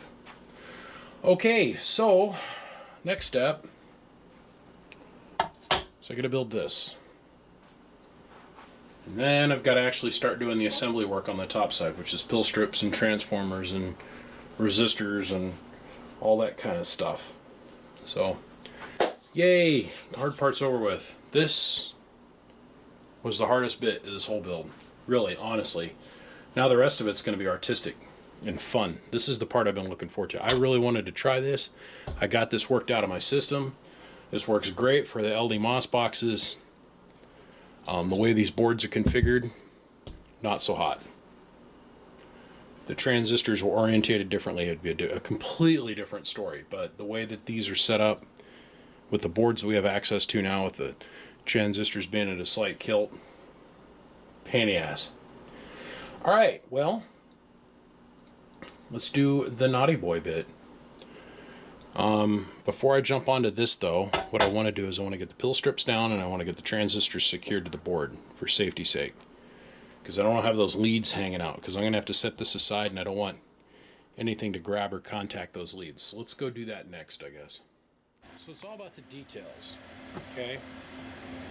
Now, I was going to go work on the pill strips and stuff, but I decided to set that down for a minute.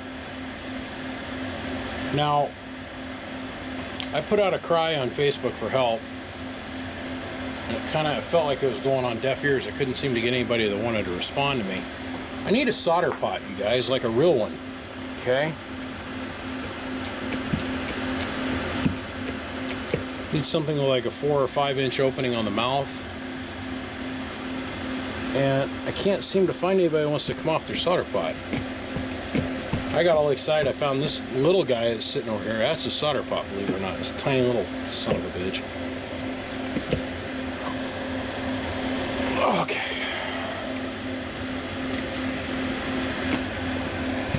Found this tiny little guy over here. And I paid just a couple bucks for it. And the story that goes along with this pot is just hilarious. Everybody I know just laughed their asses off when they heard this story, right? So, I mean, it's this tiny little bastard of a thing. Now what I gotta do is these are gonna be my ground lugs, right? This is 4-gauge Stinger, oxygen free, and these are crimped. Now normally what I would do is heat this up with a torch, smear it with some schmoo, and that's all it'd take. Well,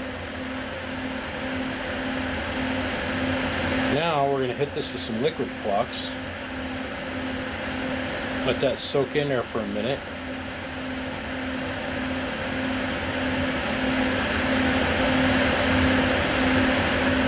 Let that liquid flux soak in there for a minute.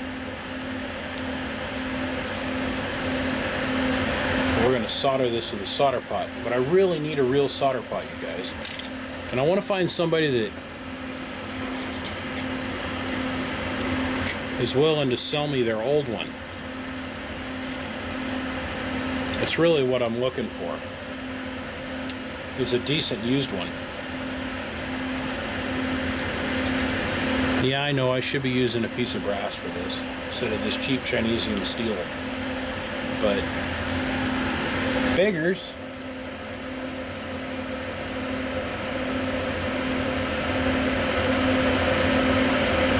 Not be choosing.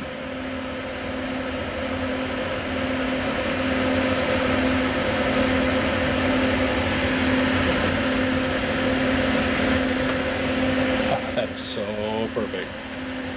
That is so much better than doing that with a torch. Oh, that is perfect. Oh, that's so pretty. So what I'm getting at is I'm begging the universe for a solder pot. All I want for Christmas and a New Year's is a decent solder pot.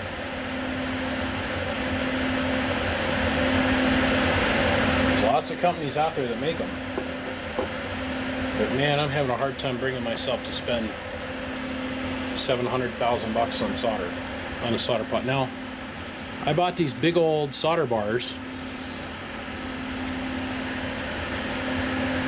to go along with this pot. So that's what it looks like without solder.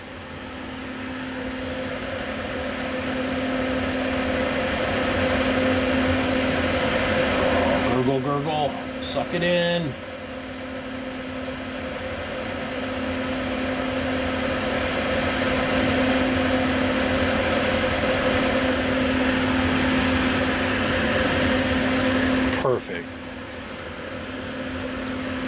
Absolutely friggin' perfect. Look at that.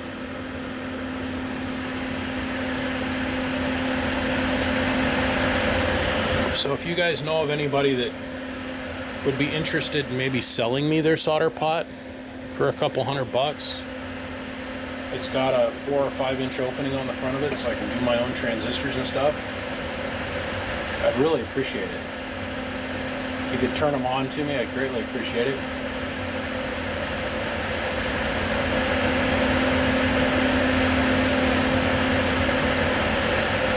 Because I got a bunch of parts I want to make, but I got to get the right pot to do it in.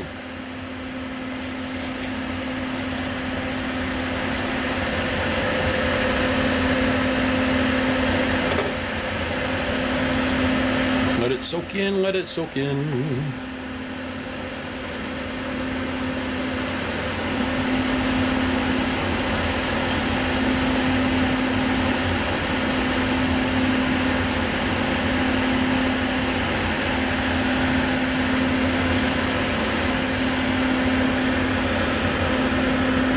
Absolutely friggin' perfect. Look at that. Wire jacket's not melted or nothing. You're not going to get a better connection electrically than this. Hydraulically crimped and then submerged soldered. So, on that note, let me dip the rest of these. And we'll get on with the show. I'm so pissed with myself right now. I got busy talking on the phone. Proceeded to add 2 extra holes to this bus that I didn't want to do. So, grateful. I got a really nice welder and I can weld up damn near about anything. So, yay! Let's hilly arc up some holes. This sucker's red hot.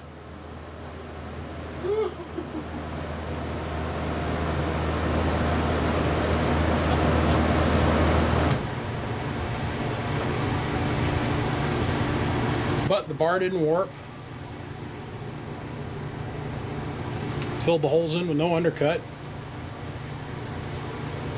I think I'll have to re-drill out one of them and then repolish the bar. But that beats. I didn't video this. I just spent the last, I don't know, 3 hours drilling this out to get ready to tap it. Some molten copper fall off here. It just caught the towel on fire, but oh well. Much rather weld this up, let it cool off slow. Nope, it did not warp it. I'll weld this up, let it cool off slow, and repolish it out, and you'll never even know that there was a problem. But I had to make my own electrodes. I had to think back to when I was in welding class, back when I was like 18. And I was stripping down 12 gauge wire to make electrodes out of it. That bar is friggin' screaming hot. 300 amp welder, and it was just sucking the heat out of it. I mean, it was like, I just get the puddle drawn, I go to put the filler in it, and the filler was melting before it could even get to the bar. So, oh, right on. Well, back at it. That was very upsetting.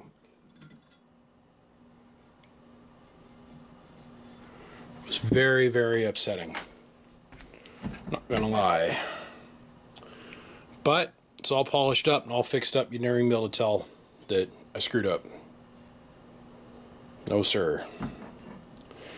So now what we got to do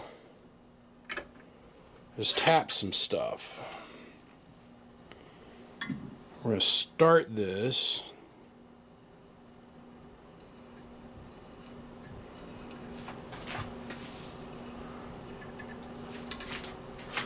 Yeah. And it wouldn't surprise me that tap just barely getting into the threads. And I'm going to end up having to sand the end of this taper off. So we're going to start the process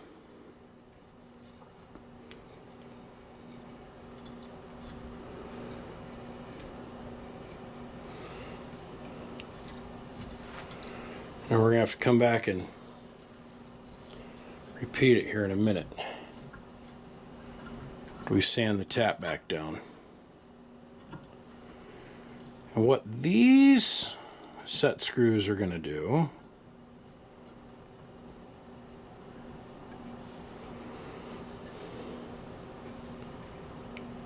oh, come on, there we go. Go up. Oh, this is ridiculous. About like 5 taps for everything here, so hold on.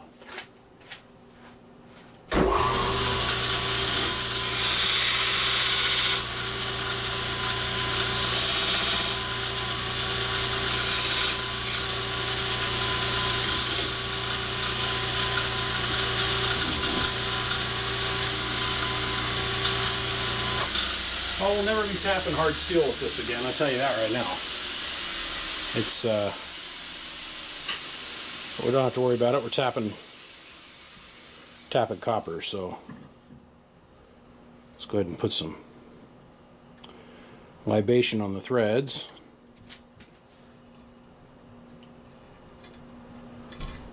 By sanding the bit, I bought all these taps. I bought at least 4 of every one of the drill bits that I was going to use on this bar. And 4 taps, because I know copper's soft, but man, it can be such a booger to work with.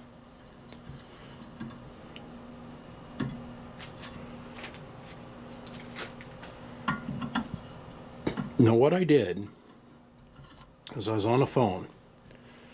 I was talking with my buddy and we got to bullshitting about some other radio stuff. And it wasn't until I was completely done drilling that I realized that I drilled holes all the way through this way instead of just halfway through. Because I'm going to have set screws coming out the side at a completely different thread count.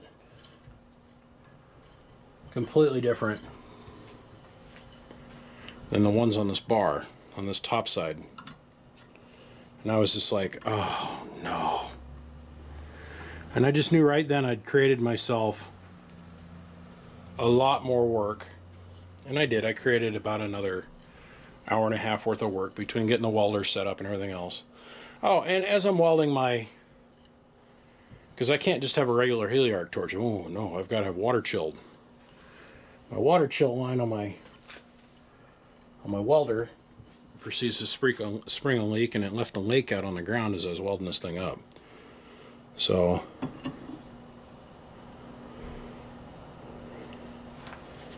needless to say, I have a mess to clean up, and I'm not going to even mess around with it. I'm just going to take the whole torch off because I never liked it. It's an ESOB torch on a Miller welder, and I'm just going to go buy new lines and a new torch head tomorrow.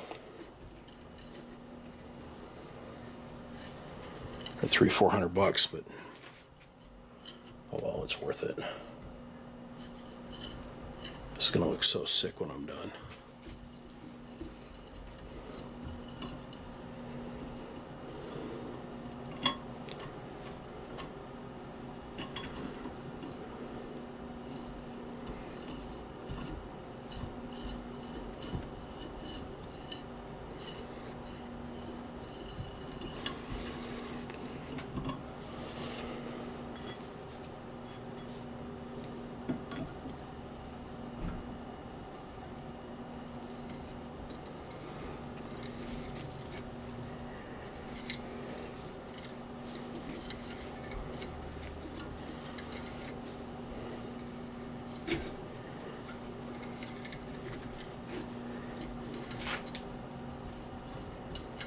Could just solder down a bar, and I could do just a lot of different things, make this a lot quicker and easier for me, but it's I think it's this right here that separates us from the other guys.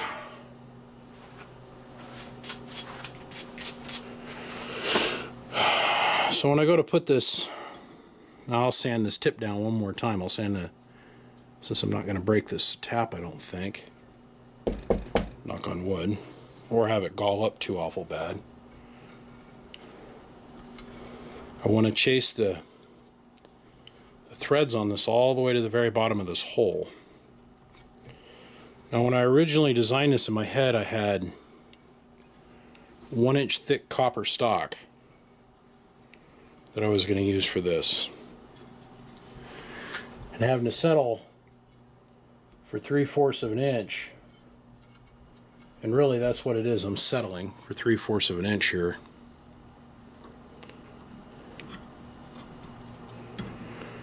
I got to maximize the amount of thread count. Now we are going to do copper to stainless, so I got to make sure that the stainless is, it's got some lube on it, preferably some wax of some kind. Oh, my sinuses are on fire. I gotta go blow my nose. I'll be back.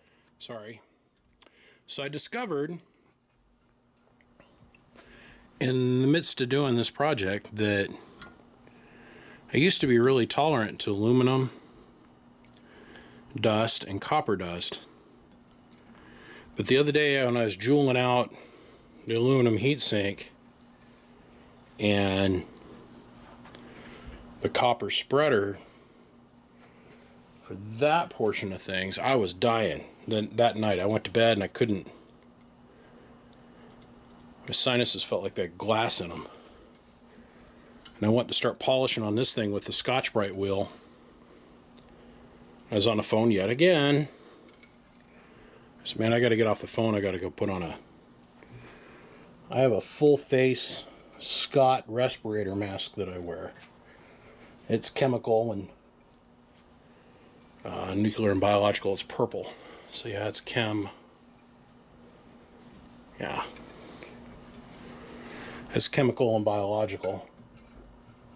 And usually if we can get to that level, you're already past the state of the nuclear particulate, for the most part, up to a certain micron. But anywho, not pretending like I know anything about that, because I sincerely don't. And there's probably somebody out there right now that's rolling their eyes going, whatever, dude, you just build amplifiers. Yeah, okay, fair enough. I give you that. That's what I do. So, I popped on the old Scott mask, and went to working on this thing and got it all cleaned up, and whew. I'm glad when the copper work's done. Okay, on to the next step. So this is what I was talking about. I had to cut the tap off. First start with this tap, and then I'd trim this tap, and I'd cut in a little bit, and I'd cut 2 or 3 turns and back it out. And I'd trim the tap back some more and cut 2 or 3 more turns and back it out. And the goal is to get as much penetration down in here as I can.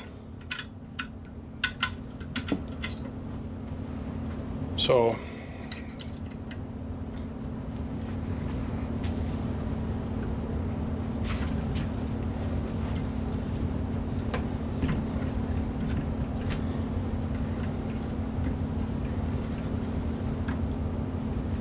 this is all I've done now for hours, is turn this damn tap.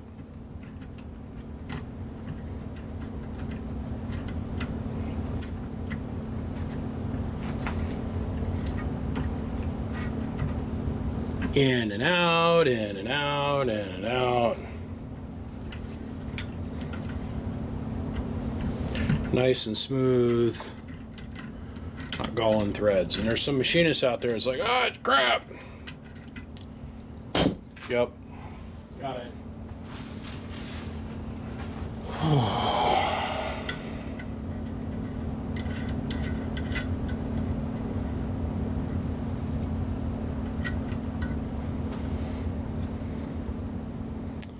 I call that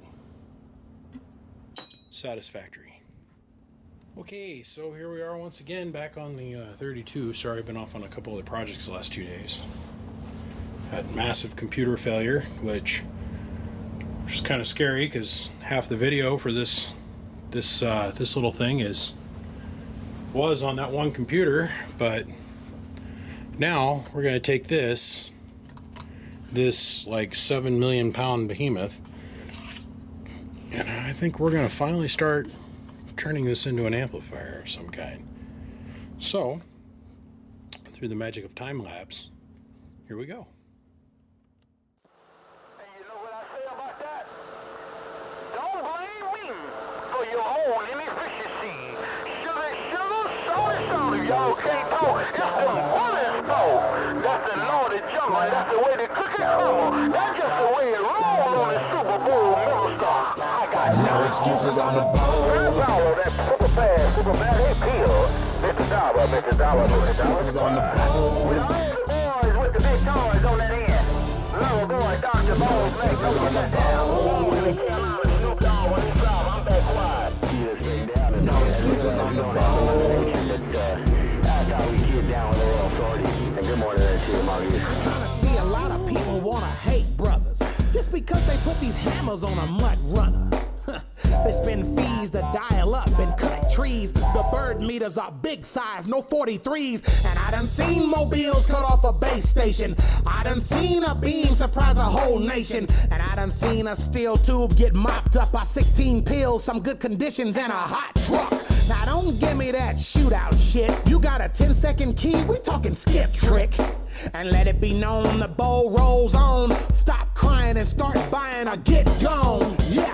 And it's a shame when a big bass operator start crying about a mobile or super hater. He got his mobile plugged to a beam. Well, you got a beam too, you bowl queen. Bring it to the bowl.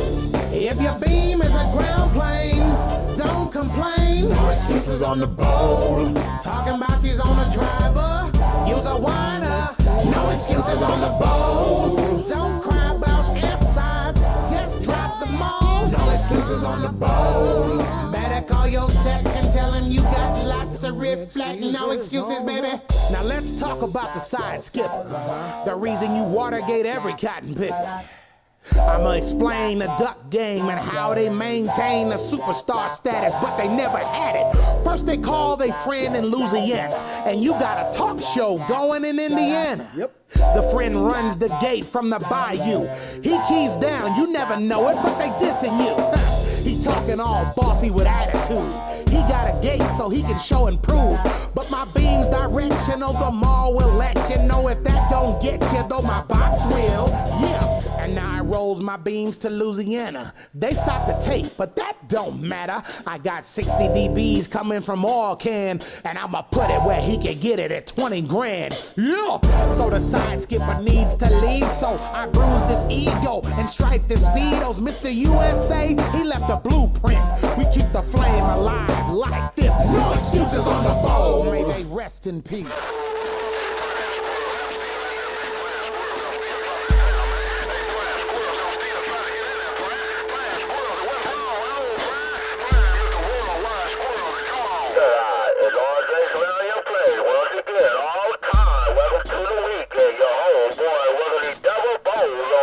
No excuses on the bowl. If your beam is a ground plane, don't complain. No excuses on the bowl. Talking about you's on a driver, you's a whiner. No excuses on the bowl. Don't cry about amp size, just drop the mold. No excuses on the bowl. Better call your tech and tell him you got lots of reflect. No excuses, baby. Now let's talk about conditions, position, and how a duck hates competition. Yeah, you read your radio, but so do he. But he'll bust your grill to the white meat. Well, good morning. So, the little hunks of time lapse that you just watched literally took a day and a half. So this is where we're currently at. Transistors are down, output transformers are in, our distribution bar is now firmly attached. I weighed this thing yesterday. It weighed 39.2 pounds. I did that live on Facebook. This thing is 20 pounds, what do we figure out? The stock board weighs 10 pounds, 1 ounce. And right now, we're only about a third of the way through on this thing. Weighs 39.2 or 39.4 pounds right now.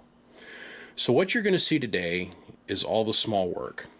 I'm going to get the input transformers put down first and get the 10 ohm resistors soldered in place. And then before this gets too cluttered in here, I'm going to go ahead and I'm going to install the power wire and get this all run in here, which is going to be some very ornate stuff, and start utilizing this distribution bar so it starts making sense to everybody of what I'm doing here. Then I've got to create some really cool stuff. I'm going to put some neat stuff in here. It's going to have a little bit of skullcracker technology in it. And then we'll flip the amp around and we'll come along and we'll do this other side.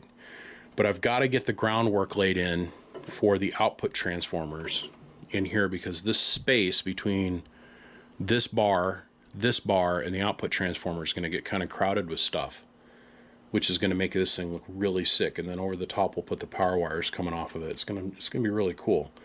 So I just want to pop in here, and I'm going to spend the rest of the day in time lapse, and we're going to see how far we get. So on that note, peace, y'all. Here we go. Now let's talk about the side skippers. The reason you Watergate every cotton picker. I'ma explain the duck game and how they maintain the superstar status, but they never had it. First they call their friend in Louisiana, and you got a talk show going in Indiana. Yep. The friend runs the gate from the bayou. He keys down, you never know it, but they dissing you. He talking all bossy with attitude. He got a gate so he can show and prove. But my beam's directional, the mall will let you know if that don't get you, though my box will. Yeah. And now I rolls my beams to Louisiana. They stopped the tape, but that don't matter. I got 60 dBs coming from Oil Can, and I'ma put it where he can get it at 20 grand. Yeah! So the side skipper needs to leave, so I bruised his ego and striped the speedos. Mr. USA, he left a blueprint. We keep the flame alive like this. No excuses on the bowl. May they rest in peace.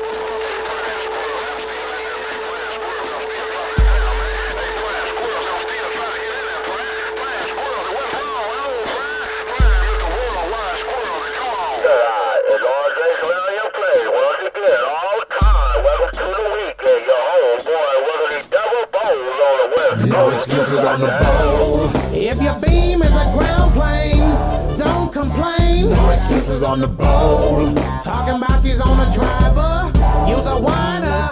No excuses on the bowl. Don't cry about amp size, just drop the mold. No excuses on the bowl. Better call your tech and tell him you got lots of reflect. No excuses, baby. Now let's talk about conditions, position, and how a duck hates competition. Yeah, you read your radio, but so do he. But he'll bust your grill to the white meat. They say the way we talk, we don't need power. Steady looking at your radios for hours. And know you claim you never need watts? Yeah, right. You give them Mother Nature, they'll be hitting they big box. The skips running, noise level humming, big beams gunning, lips getting cut, tubes heating up. We got bullies and bosses, polar bears and horses, and big leg girls, steel tubes and pill boxes. You can't play this game for free, and if you want a cheap seat, you still need a 3. I mean CX, baby, not a dash. 4 pieces of glass or get a Tetrode stuck in your ass. Yeah, and don't sleep on the mobiles. They running Ghost Rider made in big bluegills for real. With nitrous Chevys, rock steady, the mall's heavy. Them RPMs is singing spiritual hymns. They say, Lord, have mercy on a big hammer. And when a duck starts crying, give him Pampers. You think I'm politicking? Let the gate roll. Cause there ain't no excuses on the bowl, none. And I'm going. Put it on you later, Mills. I'm gonna shut the power plant down and take it on inside. Cause I got it like that. But it ain't all about me. It's all about my father. I'm not the best that is. I'm the best that is son. But I can hold this mouth to my daddy car. Mills in the car. All power. No excuses on the bowl. Accelerate, swing and 6 ways and I'm gone. 999 cruising the low side is big old steel tube. Break. 5 minutes at 25 and I was gone. 340 yourself back quiet. Hello, homeboy, Prime and Evergreen. Your homeboy up north for 11446 Transistor got down. Bumblebee got key downtown and I ain't even in the Prime Minister. Bumblebee back quiet. Prime Minister bust in the fire, you got down. And the man read the mail. No excuses on the bowl. One. just one thing. Watch out for the antique mall. Prime Minister, the bad boys out the desert, 0300 and CC. We working in Texas, push your way, break flag. Give me a skip shooter around 94 with the fire with his crew. Skip shooter 421. 7-1 to your own can. 766 cruising this big old 50 KW on the low side. What you think about it, that right? Mr. Big Bull son of a big old Texas. Step down and get over. Mr. Prime Minister, he said what he wants you to do is get up on a fence. Your butt cheeks wide open. He ain't gonna use no grease, but he got an L and a beam, 75 foot long. He gonna stick all the way up in your duck plucking gut, right through your duck plucking butt. Sounds to me like you ought to call her a rectum straight down. Mr. Clarence Carter, roll your fire. Prime Minister right back. Hello, Prime. You know who it is.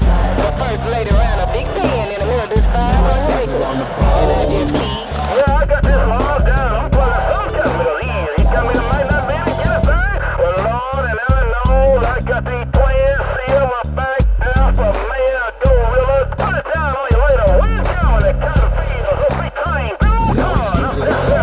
Big thunder, no numbers in Virginia. Don't do a little walking. I say, 1, 2, 1, 2, man. Where's the figure? Got style. Mr. Brain damage stops out of pouring on it. Walking in y'all, so you know now. With no key down time. Hello, Mr. Prime Minister, Mr. Worldwide Main Business. I'm checking Mother Nature. Do you have a sloppy copy, baby? Mr. Worldwide Prime Minister, what's doing in the back row to make a charge again? I think that is no bill in the bar. Your country warming up, baby. Hey, Prime, who are 20 PIP? The mouse in Alabama got down. Who else is in our country? Got these left out. Prime, there you go. And I got it pointed home to the lower part of the Bayou country. Shane, three mechanic, black flag, these three big leg girls with the wave and go. Well, while the back streets are out town. I said, if you don't start nothing, won't be nothing. Come on in the game, Mr. Rattlesnake, big old shit in the real estate got down. Big bull, I got my belly full. I went and eat me some barbecue, eat me some toast salad, some beans. Topped it off for dessert. I ate me a round piece of watermelon. Sliced it off and put it in a plate. And I got my belly full, I'm ready to talk. That old big bull while that driver was smoking in East Carolina's 105 returning your car.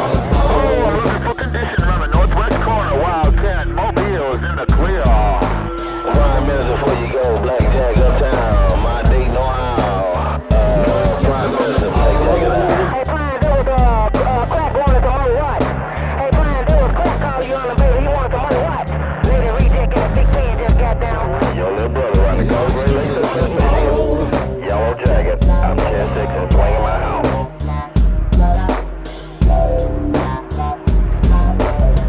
Oh, you ever see my tag? Excuses on the boat. Let me get out of here. 2879. Ain't but 24 of them. Hey, Prime, it ain't but 24 of them. But Lord have mercy. Hey, Prime, it ain't but 24 of these bad cat niggas. Them cat niggas back there in the back going yang, yang, yang, yang, yang, yang. I gotta hold it. I ain't gotta get up off of it. Hey, Prime, I don't have to get up off this bad mamma jamma. Prime in the counter. Big motor, big bucket, 10-7, go! Ball, caliber 45, Mobile, son of the big star, just pull back. Got the big gun Mobile around St. Louis. Ain't nobody but Charlie Wilson. Ain't nobody but Charlie Wilson. 22 deuce to the big man, Mr. Wilson, baby. Lord knows I want to stick my foot in this cat nigga deep water and see what this Mobile will do on the cat nigga Super Bowl. Yellow Jackets Mobile in the Bayou country, back in the bushes, I'm gone. Body's not your bill, body's not your maid, 250B is right. No excuses on the boat. With 3,300 votes exactly. Prime Minister Bojangles in the Stolen Fields of Wisconsin working at J.B. Stone, and I'm on. Mr. Worldwide, Prime Minister, while I work this old one-eyed Russian snake. Mr. Worldwide, Prime Minister, CC got down. Lay on Prime Minister in the corner. Captain Beckwell. Tell your neighbors, soul side of these Olympics, your host with the most around this evergreen. And I sing it. They call me winning the last Super Bowl, playing a big horn, Mr. Clarence C. Carter, just walked on. Mad dog, 2020 in these hills of Kentucky, and I'm waving my paw. Oh, Prime, when you got the water, you going to get rockin' daddy, Mobile standing by. This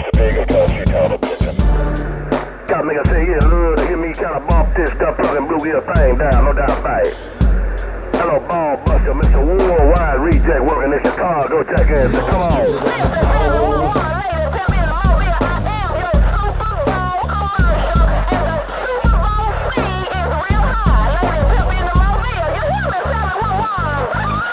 That's the moto trying to get it back to you, brother. Washington, I gotta go 10-7 to the city to get some hay for these new boy and ghosts I'm stepping.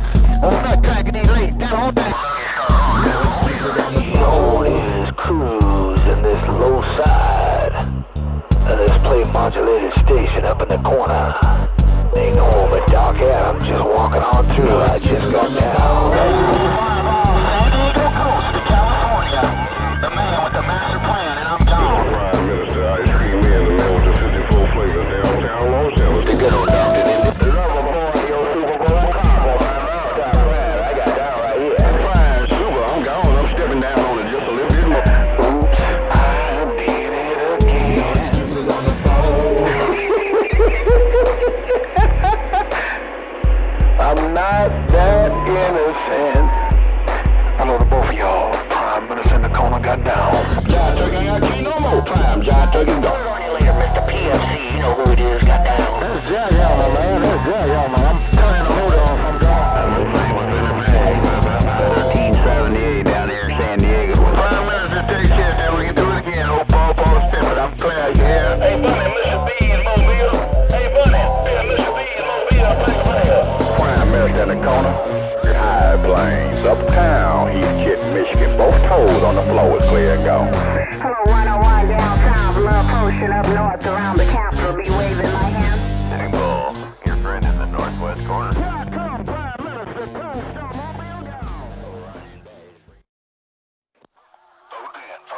been waiting to do this duck plucker like this, man.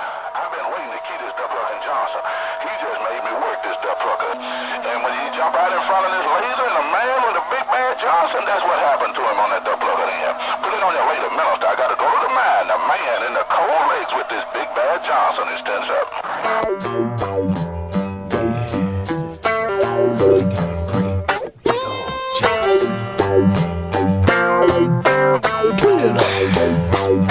I said a woman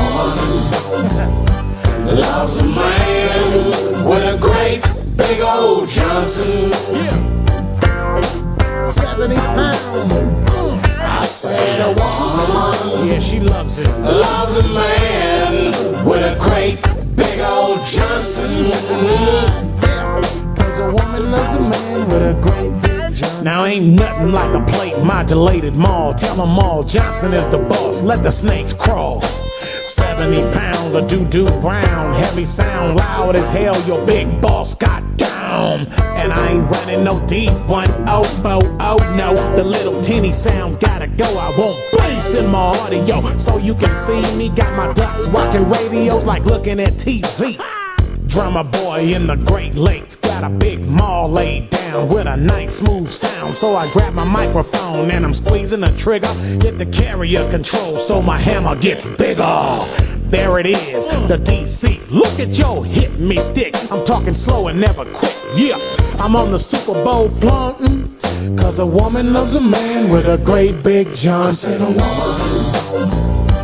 loves a man with a great big old Johnson. Downtown, Southern Cal, working to slow down Dr. Johnson.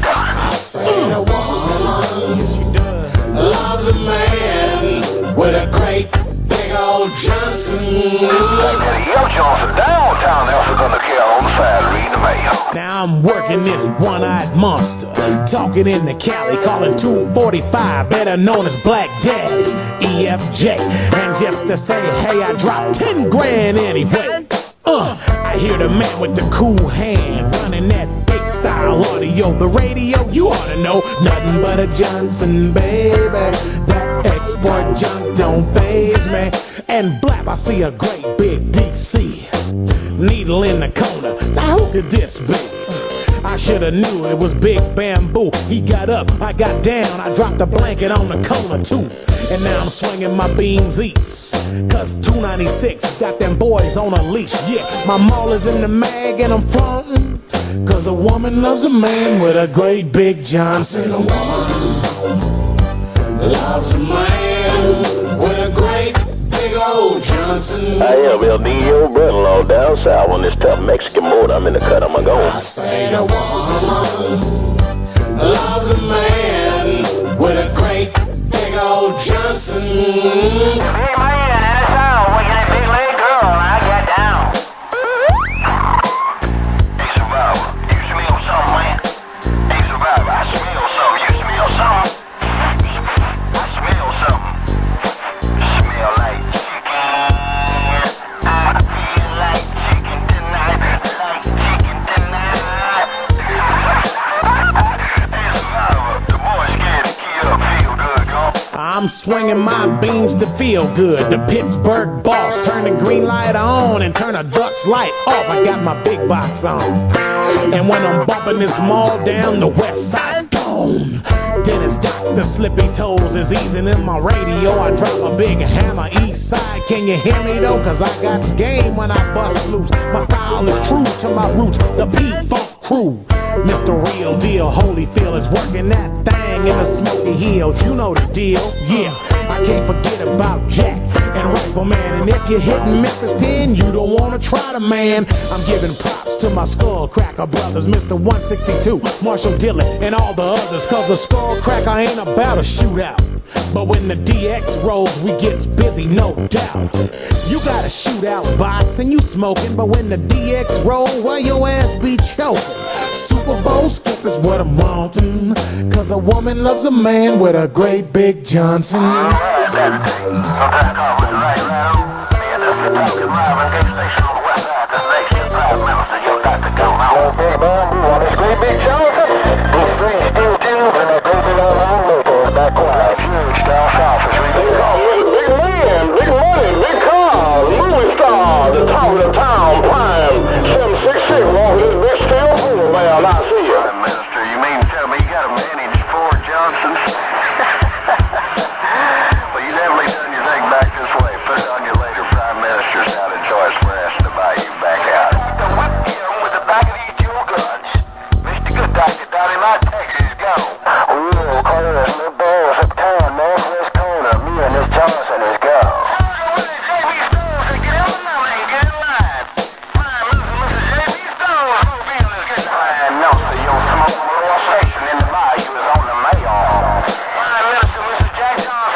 Woman loves a man with a great big old Johnson. Wheeler to haul this great big old Johnson, armed and dangerous, getting on down. I say a woman loves a man with a great big old Johnson. Hey, Prime, look at the audio on this computer now. I've got this computer superb audio now. Look at that DB.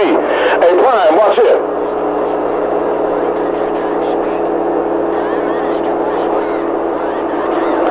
Hey, Prime, man, that's long horsepower right there, Prime. What you think about it? Wait.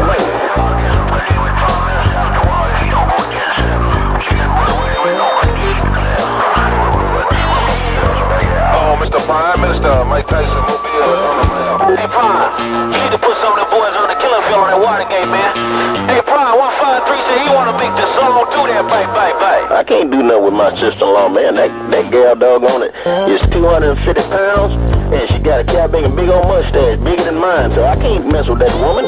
El Nino brother-in-law, I am Black Ambassador down south on this tough TJ board, and I'm back quiet.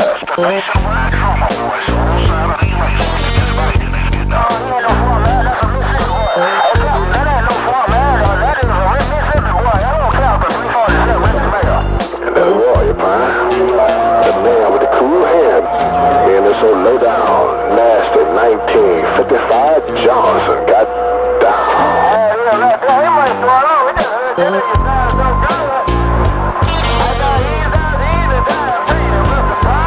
Yeah, Financial Monster got down. Oh, Mr. Worldwide Prime Minister.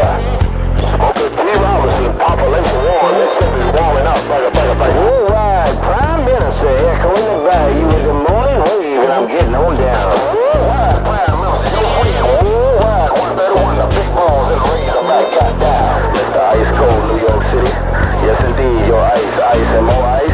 Your ice cold, Big Apple Tree working his nasty mean skull cracker. Ice cold, Big Apple Tree just hammer down. The boss of the West Side, Mr. Prime Minister up in God's country. Long distance 21 in the star. I'm back quiet. 654, yes, sir, Prime. I'm gone now. Bye-bye. Skip, shoot, Northern Cal. I'll see you. Bye. 910, the party of Los Angeles in the bumble lane by myself. Bye. I hope you got that cat nigga Watergate rolling, man, cause I want you to hear what this big one-eyed monster sound like coming around the northwest corner. I am the boss's daddy, and I'm sitting in the front office and I'm taking applications for hire. The boss's daddy got down. Mr. Worldwide Bird Dog around the big capital of the world. Prime Minister out here where the big snowy mountain meets the ugly sky, and I got down.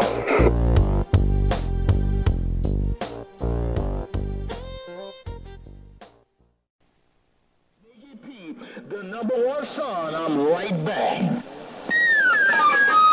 And I got these dirty birds in this big promise away right out across Pennsylvania, just so you know. I gotta keep them boys in the northwest corner honest behind me. The pimp, the son, got down. I'll see you today. Hey, son, you got this stick down, cat nigga. Hey, son, I know something, cat nigga. You got that worldwide stick down. Boy, you changed the audio, but I like how you sound on my radio. The number one son, the number one man.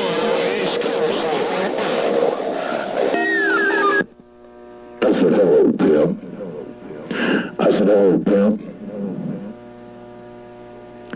The big bad monster out of Idaho. BBI got down. Pennsylvania pimp, me and these dirty birds right back. I'm gonna tell you something, you gotta watch out. That damn BBI that came out here. Hey, number one son, that BBI that came out here, Cat Mill. But I'm gonna say hello to BBI. I'm gonna say hello to number one son. And I think I'm gonna put about a couple more bushes out here, cause I don't want no talking in between the keys. Number one son, BBI. Me and my sneaky Pete is right back. I'm sitting over here just cruising this line level recording to you, pimp. And I thought I would just slide on in here real quick and say good afternoon to you. Mr. Pennsylvania Pimp, your friend out here in the Northwest with this great big giant piece of steel got down. Don't know the power of the dark side. Hey, BBI, I'm gonna tell you something. Boy, you laid that cat making hammer down. And you said, I just want you to understand something. I want to keep this cat making big monster down to let you know that these boys gotta understand the power. Mr. BBI, while you laid it down in the northeast corner, me and my sneaky Pete is right back. Brother, you showed up out here in fine style, homeboy. I said you showed up out here in the northwest corner in fine style, my friend. It's been a long time since I seen my radio lay that far over into the corner, especially from anybody coming off that side of the coast. Oh, Mr. Pimp, good afternoon wave to you, my friend.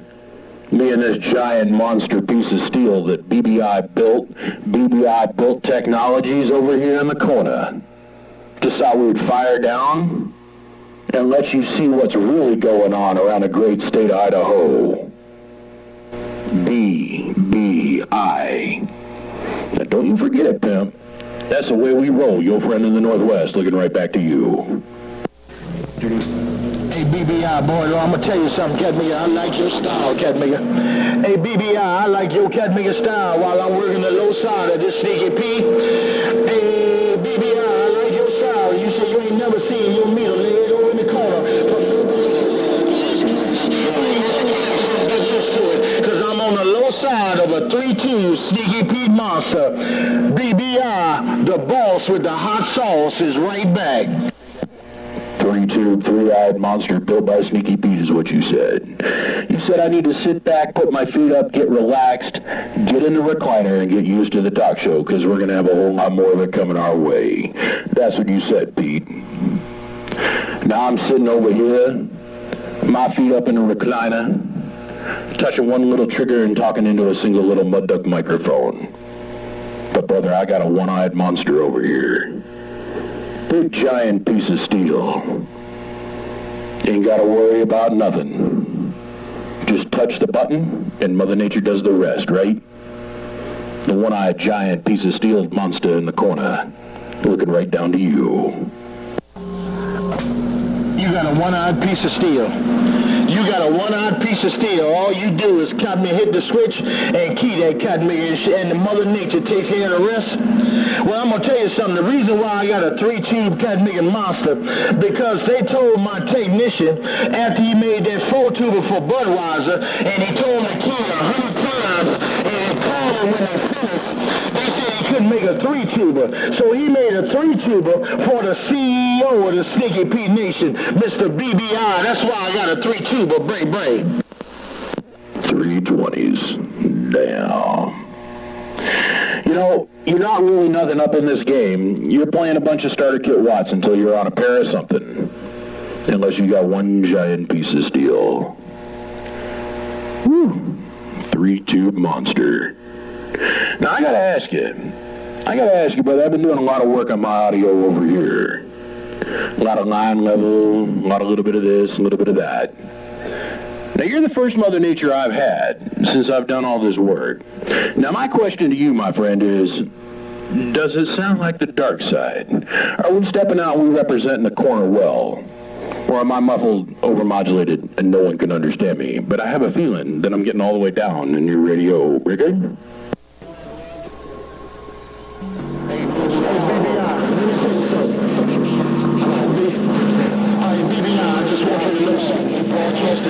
BBI. You got good audio, BBI, and I just want you to know, just keep up what you're doing. Because BBI, I know I got audio, because I'm on the low side of a 3-tube Sneaky Pete monster. BBI, why you say there's new audio, new technology, me and this great big Sneaky Pete, slow walking, break. No con. Oh boy, I gotta tell you. You sound beautiful. Now, I'm not gonna lie to you, you're gonna need to get up with me later on. I'll send you over the email, and it'll be attached with a little audio clip of you. Actually, our entire conversation in line level audio. So you'll be able to critique exactly the pitches and the tones that are coming across. But brother, you transmit, I would not change a thing. I'd leave it sit just the way it is, and I'd have fun rolling with it. Because, man, that three-eyed monster you got over there, that big giant old piece of steel, is transmitting all the way across this great nation. Your friend in the corner with the radio check got down.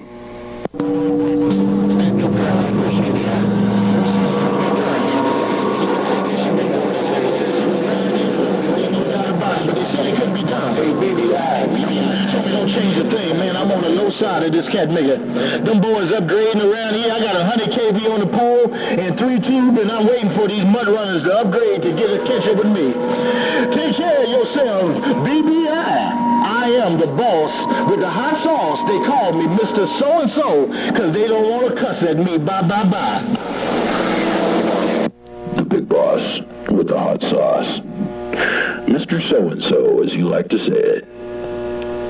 Brother, you walked out here, you stood up strong, you poked out your chest and you said, man, pay attention to me. The CEO of the Sneaky Pete Nation, my friend. You're sounding good, and you're transmitting in absolutely high fidelity, fine style. Brother, and you look good on the band scope, too.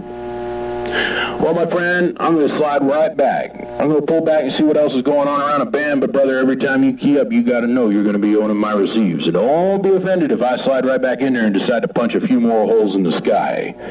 Because remember, out here in the Northwest, the way we like to roll is when we fire down, Mother Earth rotates underneath our antenna because we're putting so much pressure up her skirt going into the atmosphere. I'll see you, my friend.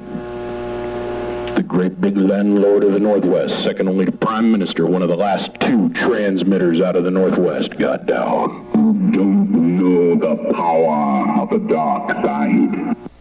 No contact.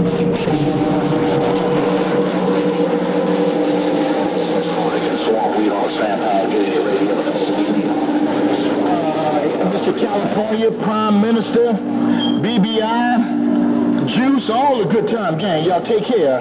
May God bless you and may God keep you. The man on the 3-2, Stiggy P, on the low side with 100 kV on the pole, waiting for these mud ducks to catch up. The big boss laid it down and gone.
Gentlemen, it is completed. Inside and out, front and back. And yeah, that's a row of 16 Toshibas. That's a row of 16 Toshibas. Now, those of you that sat through almost the 2+ hours worth of video, we're going to make this entertaining, the last little couple minutes of it. The shame part of this whole thing is all the work that makes this box super cool, and it's not this distribution bar here. It's those copper inserts in the heatsink. And the fact that the transistors are soldered to that copper insert. Now, we're going to shoot most of this video with the lid off, because I don't have to worry about cooling for the most part. I've been running this thing for a day and a half now, playing with it, and I have yet to see this box get over 100 degrees. So, well guys, I'm going to put this camera on the tripod and we're going to wrap this puppy up. That, and I totally forgot to turn on my spec and my oscilloscope. Now I got to be really careful. I'm going to show you the box under operation, but through the process of running this, I did discover that this is way too much signal for that guy, and it makes it lose its mind.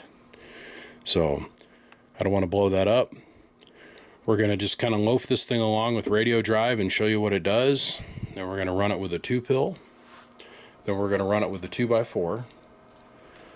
We got a 50-watt slug and reverse between the drivers and the 32. Voltmeter hooked straight up to the positive leads coming off the 1000-amp power supply. Here's our clip over amp ring. We're going to start out with a 1000-watt slug in 5X. It's reading like 5,000 watts. 5,000 watt slug in average, and a 5-watt slug in reverse back to the Bird 10,000-watt dummy load. Then eventually we'll switch over to this slug right here, which is a 10,000-watt slug, and put it in that hole, because we're going to need it. So let me get the last little bit of this wrapped up. But gentlemen, my masterpiece. I've had this sitting in my brain now for over a year. And thank you, by the way. This is Skullcracker Tech. These come in big giant boards, and I cut them up and I remodulatized it for what I needed it for. Also, same standoffs are present in there. And the same standoffs are present here. Now, the argument is going to be, but BBI them resistors are going to get hot and they might fall off. Well, if your resistors are getting that hot, then you've got other problems that you need to think about, like an imbalance or a capacitor going bad. The whole point behind these, which I think is very slick, is instead of having these just flopping around in there loose, it supports everything. Everything stays fixed, nothing moves around. And when you want to change out a resistor, it's just bloop bloop. You don't have to unwrap it around no wires or none of that other horse shit. Just change out the resistor. Now what I am going to do in this back corner before this amp ships is in this back corner I'm going to put 4 or 5 replacement 100 ohm resistors just in case there's a problem, and 3 or 4 replacement 10 ohm resistors, and we'll solder them down here in place just in case something happens to me and for some freakish reason the guy that owns this box ends up selling it and somebody decides they're going to abuse it and they try to go through the process of changing out a transistor in this amplifier. They'll have matching components to replace with the parts. Makes perfect sense, right? But it'll just be like a little storage bin of components over here. Won't be doing anything, just be hanging out for future use, just in case somebody has a problem. When they go to put this back together, it can look stock and just as beautiful as this. I shall return. Okay, let's get the boring part out of the way first. At least boring to me. So let's get zoomed on in here, get this out of the way. Get on up here now. As you can clearly see, span is, keep forgetting this is touchscreen. Span 54.000 megahertz. Alright. So you can clearly see our span is 54 megahertz, okay? Now let's see here. Frequency. We're going to go with 27.000. Enter.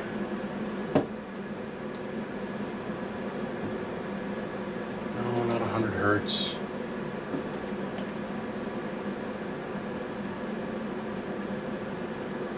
Hertz.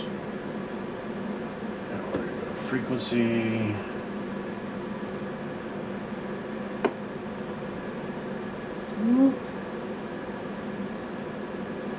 Just to prove a point here, we'll go all the way out to like 50, 60, nothing, right? Clean. This is what we call clean power. Okay. So we'll dial that in for around the 27 megahertz band. And we're going to turn on the driver. A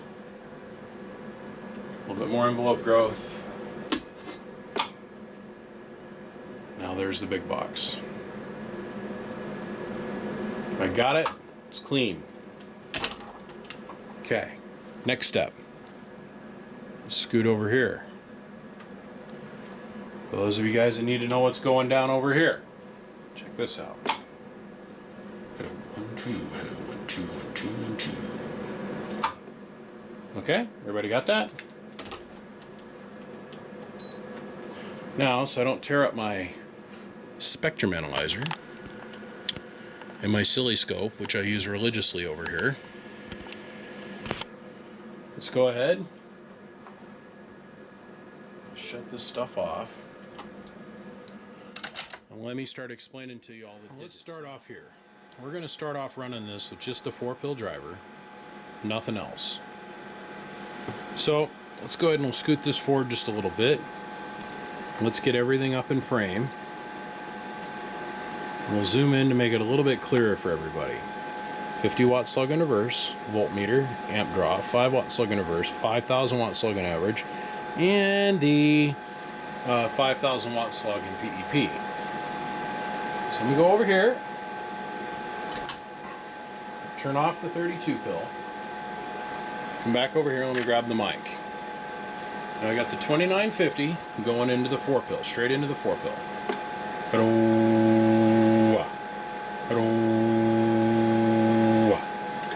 About 700 peak watts worth of drive. Turn on the 32 pill. Now watch our voltage. This is going to be really critical. Now the customer struggles to keep his voltage up around 14 volts. That's okay. He's running supercapacitors. So underneath our test conditions, we got to keep our voltage around 13.8, right?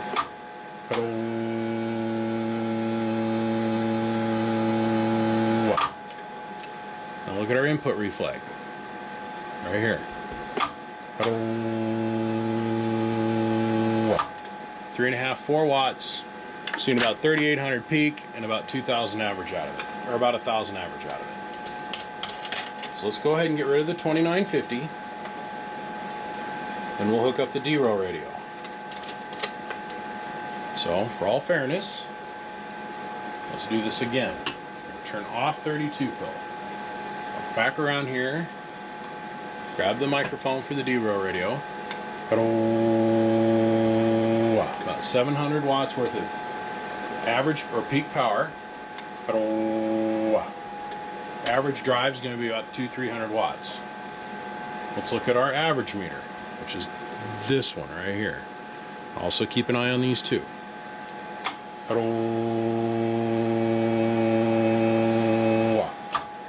Now we're down around 12.3. So let's go ahead, we'll bump up the voltage just a little bit. Come on, a full volt. And notice we're pulling about 400 watts of drive here. Our input reflect is still low, okay, but our voltage was dropping off. The neat bit was we're up to 2,000 watts average on the D-row radio. Now the customer has a D-row radio, so these are going to be the conditions he's going to operate this 32 pill on. It's going to last forever like this.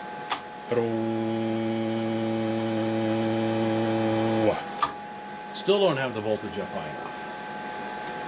So, we'll bump it up a hair more.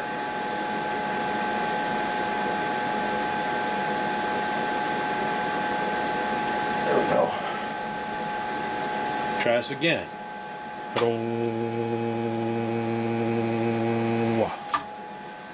we're seeing about 2,500 average and just shy of 5,000 watts peak. That's the way the customer is going to run this thing. Input reflex nice and low. We're pulling about 450, 470 amps draw. So now, we'll see what the customer is going to see. He's going to see about 2,500 watts, maybe almost 3,000 if he goes and he puts something else in there. And that's around 13 volts. Now we got that out of the way. Let me show you something else. Let's zoom in on over here.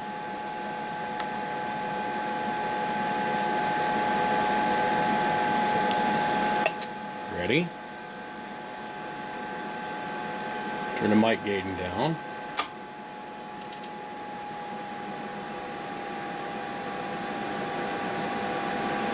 There's a 3,500 watt to 4,000 watt dead key. Now let's do this again. Let me kick on the 2-pill driver.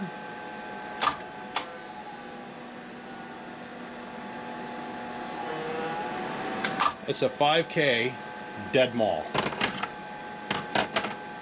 Just like that. Boop, in the corner. Look at where our voltage was at. Look at what the amp draw was. So let's go ahead and shut this down. Now we're going to start playing. Alright, let's start building some watts. So we're back on the 2950. Let's make sure our voltmeter's in frame because it's going to be really important. It's all about being able to keep the volts up. Still not in frame.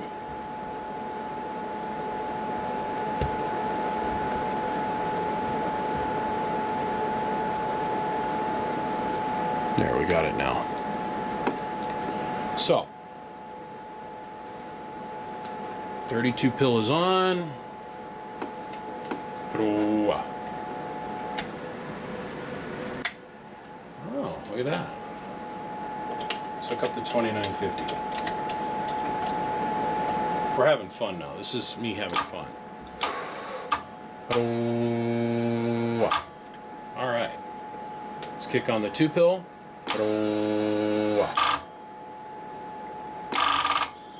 Run our dead key up a little bit more. Alright, so let's look at our amp draw. 280 amps. We're making over 5,000 watts worth of peak power. Look at that meter there. Look at our average meter right here. Look at our amp meter right here. 280 amps a draw. Look at our voltmeter. It's at 14.47 volts. Pagan, that 5,000 watt slug. So let's do this. Let's get rid of this. Let's pull this 10,000 water out.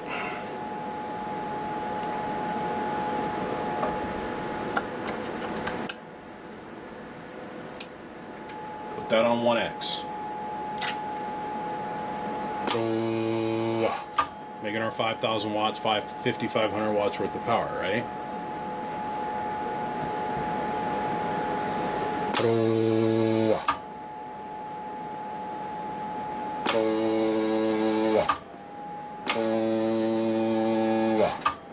There's our 2,000 bird. That's with the 2950 hitting it. Go over here and let's hook up the D-row radio.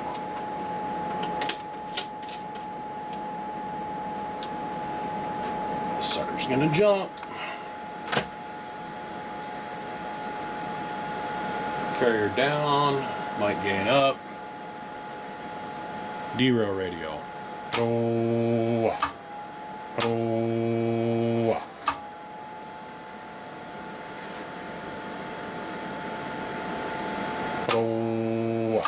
Nope, we just tripped the power supply. Could have shut the power supply off. Pulled too many amps.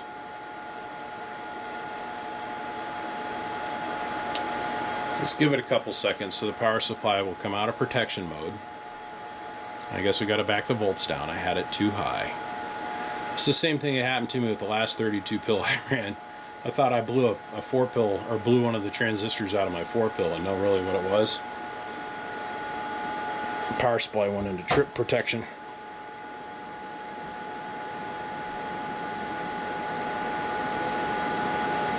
About 17.1.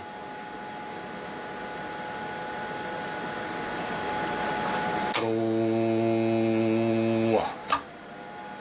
Yeah, you seen that right. It's a 5,000 watt slug in the center. Going forward. Oh. And roughly 6,000 watts peak. Look at the amp meter. 630 amps worth of draw. Look what the voltmeter's doing.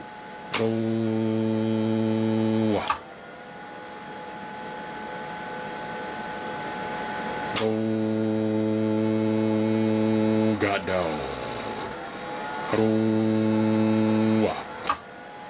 So to be honest with you guys, I can't tell you where the top end of this thing is at. I don't have a 2x6 laying around here, and I ain't going to go hurry up and build one just for this video, because the customer's never going to drive it like that. But we're seeing over 5,000 watts average on AM going forward. We're seeing 6,000 watts peak. We're seeing the box consume up to 700 amps worth of draw. The voltage is staying above 13.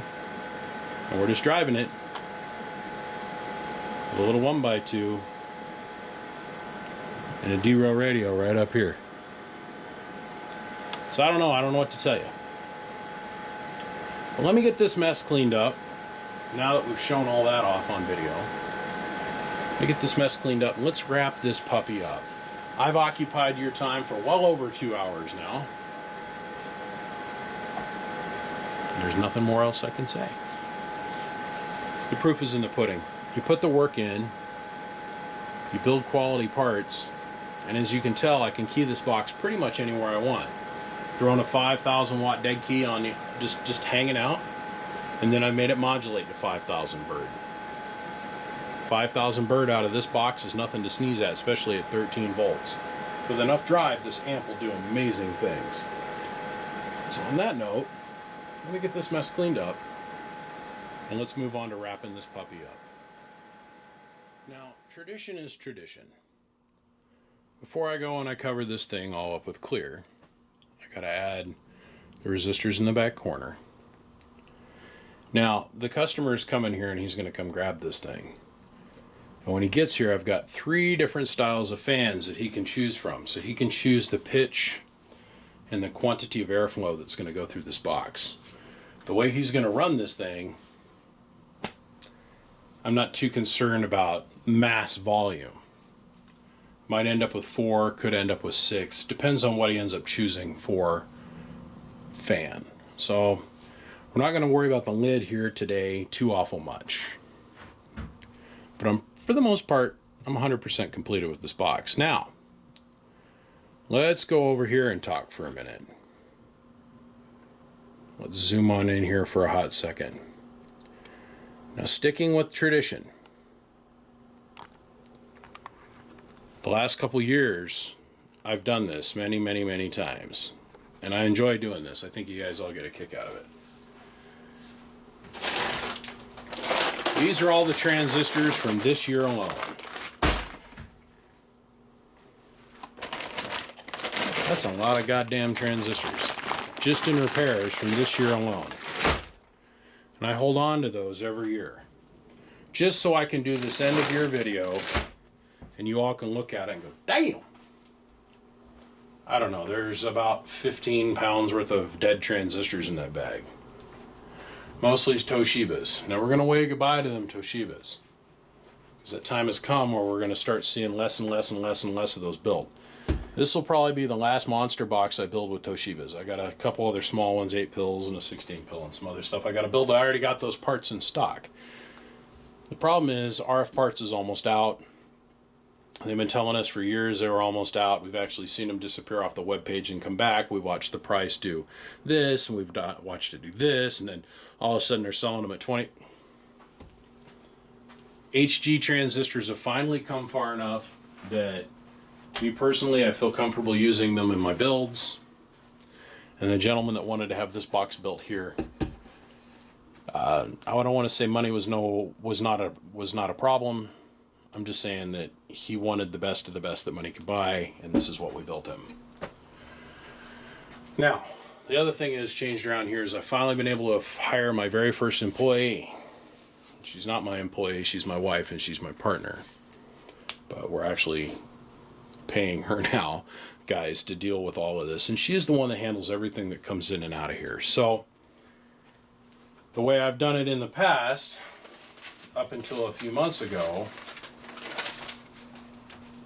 was this way. These are the receipts of all the people that I've been able to work with this year, as far as my side of the street was concerned.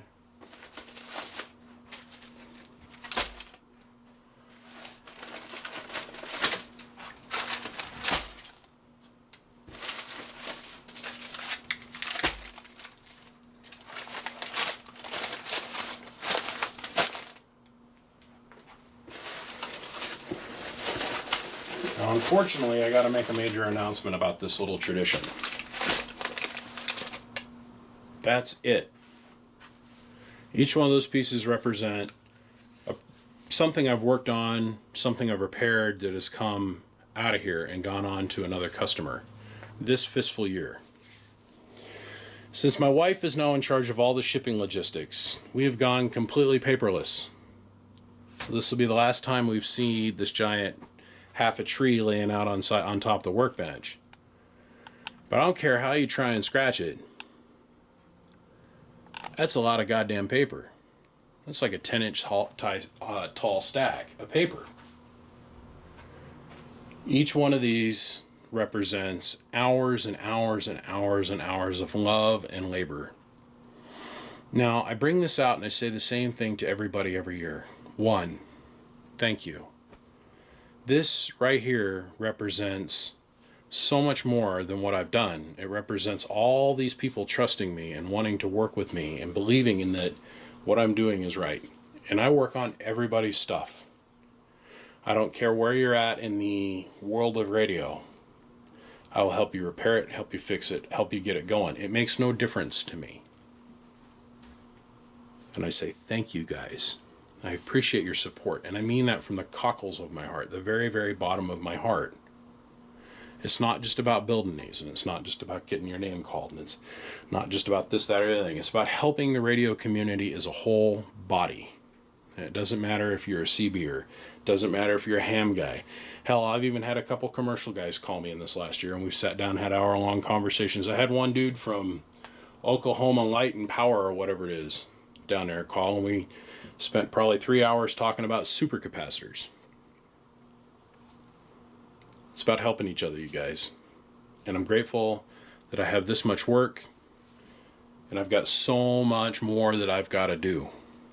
This room that I'm standing in is completely full. And my wife's stepping in and taking over all the shipping logistics. She's the one that's in charge of what I work on next.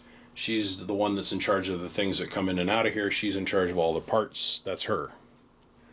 Now my only job is to stand here and do these videos for you guys and to repair and build the boxes.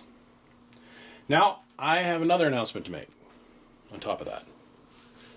I am not taking any new orders. If you've called me in the last 2 years, you have been told the exact same thing. Not taking any new orders. I am not at all. I am more focused on becoming a repair shop and doing things with old products and repairing and keeping stuff going for guys. So, if you're checking this video out for the very first time, you're checking me out for the very first time, this is not going to be a shocker to anybody that's been watching me or following along with the channel for a long, long time. I have to reiterate, I am not taking any new orders. Don't call and ask me for any new products. I will talk to you about it, and I've got people that I can recommend. But, me personally, I don't have enough free time. This box right here represents 4 or 5 months worth of planning and pre-prep. And I have spent, today is the 31st. And I started on it on the 14th. We started out with 2 pieces of heat sink and 2 1/4-inch thick pieces of copper. I want you to think about that. There's 4,000 $791 worth of parts in this box now.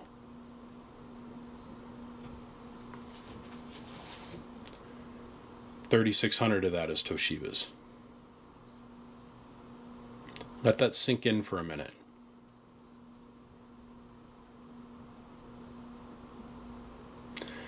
We could have done a whole lot different with the HGs and done it for a lot less money. But at $4,700 and something in parts, this isn't a realistic project anymore. This is a way over the top extreme project. So that's the reason I poured so much energy and time and love into this thing, is because I felt it needed it. There's a whole lot of little things in here that I never bothered to point out, like where the power wires come through the board up to the distribution bar, they have Teflon spiral wrap that goes around them that insulates them from the board. They've also got ferrite beads on them that sit in there and help be part of the blocking circuit. I added disc capacitor blockers that are down here on the board on the inside. So the power wires come out and they come down. They go to separate little distribution bars, and this is where our AC coupling is at. There's tons and tons and tons and tons of stuff in here that I never bothered to point out. But because you guys literally got to watch every single step of the production of this thing, I think you can really grasp the amount of energy and effort that went into producing this. It's not a short process. It's a long, drawn out, very, very, very slow process. So when people say to me, well, why hasn't... No. It's incredibly complex, and it takes a lot of time, especially when you're shooting to get it just perfect. So I appreciate everybody's patience. I appreciate you all tuning in for the very last video of 2018. We call it the end of year video. And I try to make it something entertaining. I try to make it something cool. And this year we ended the note on a 32 pill.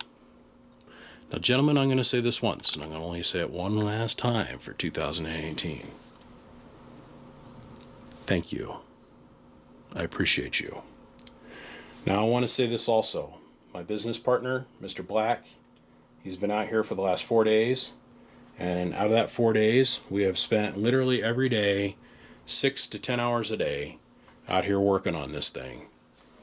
And he helped me build a bunch of the little small parts that I find meticulous and mind-numbing, and he has literally helped me shave literally a full day's worth of build time off this box. And I want to say, Mr. Black, thank you for coming out and spending time with me, especially at this time of the year with the holiday season. It means a bunch. My kid had a lot of fun hanging out with you and going go-kart racing and stuff, and thank you for your support, your never-ending, unwavering support. Gentlemen, my name is BBI. Without a shadow of a doubt, I am the biggest mud duck out here in this great state, Idaho. Come check me out. www.bbiamps.com. If this is your first time watching one of these crazy train videos, please take a minute. Click subscribe. Give me a thumbs up if you've enjoyed what you've seen. I'm on Snapchat, Twitter, pretty active on Facebook for the most part. But then again, that's pretty much where the radio community's at. So, gentlemen, I gotta go. I'm gonna go sit in front of my computer for the next 5 to 6 hours, and I'm going to go edit video. And I appreciate you all tuning in to watch this very meticulously long, drawn-out process. And I thank you again. Bump, bump, from your biggest friend in Idaho. I'll see ya.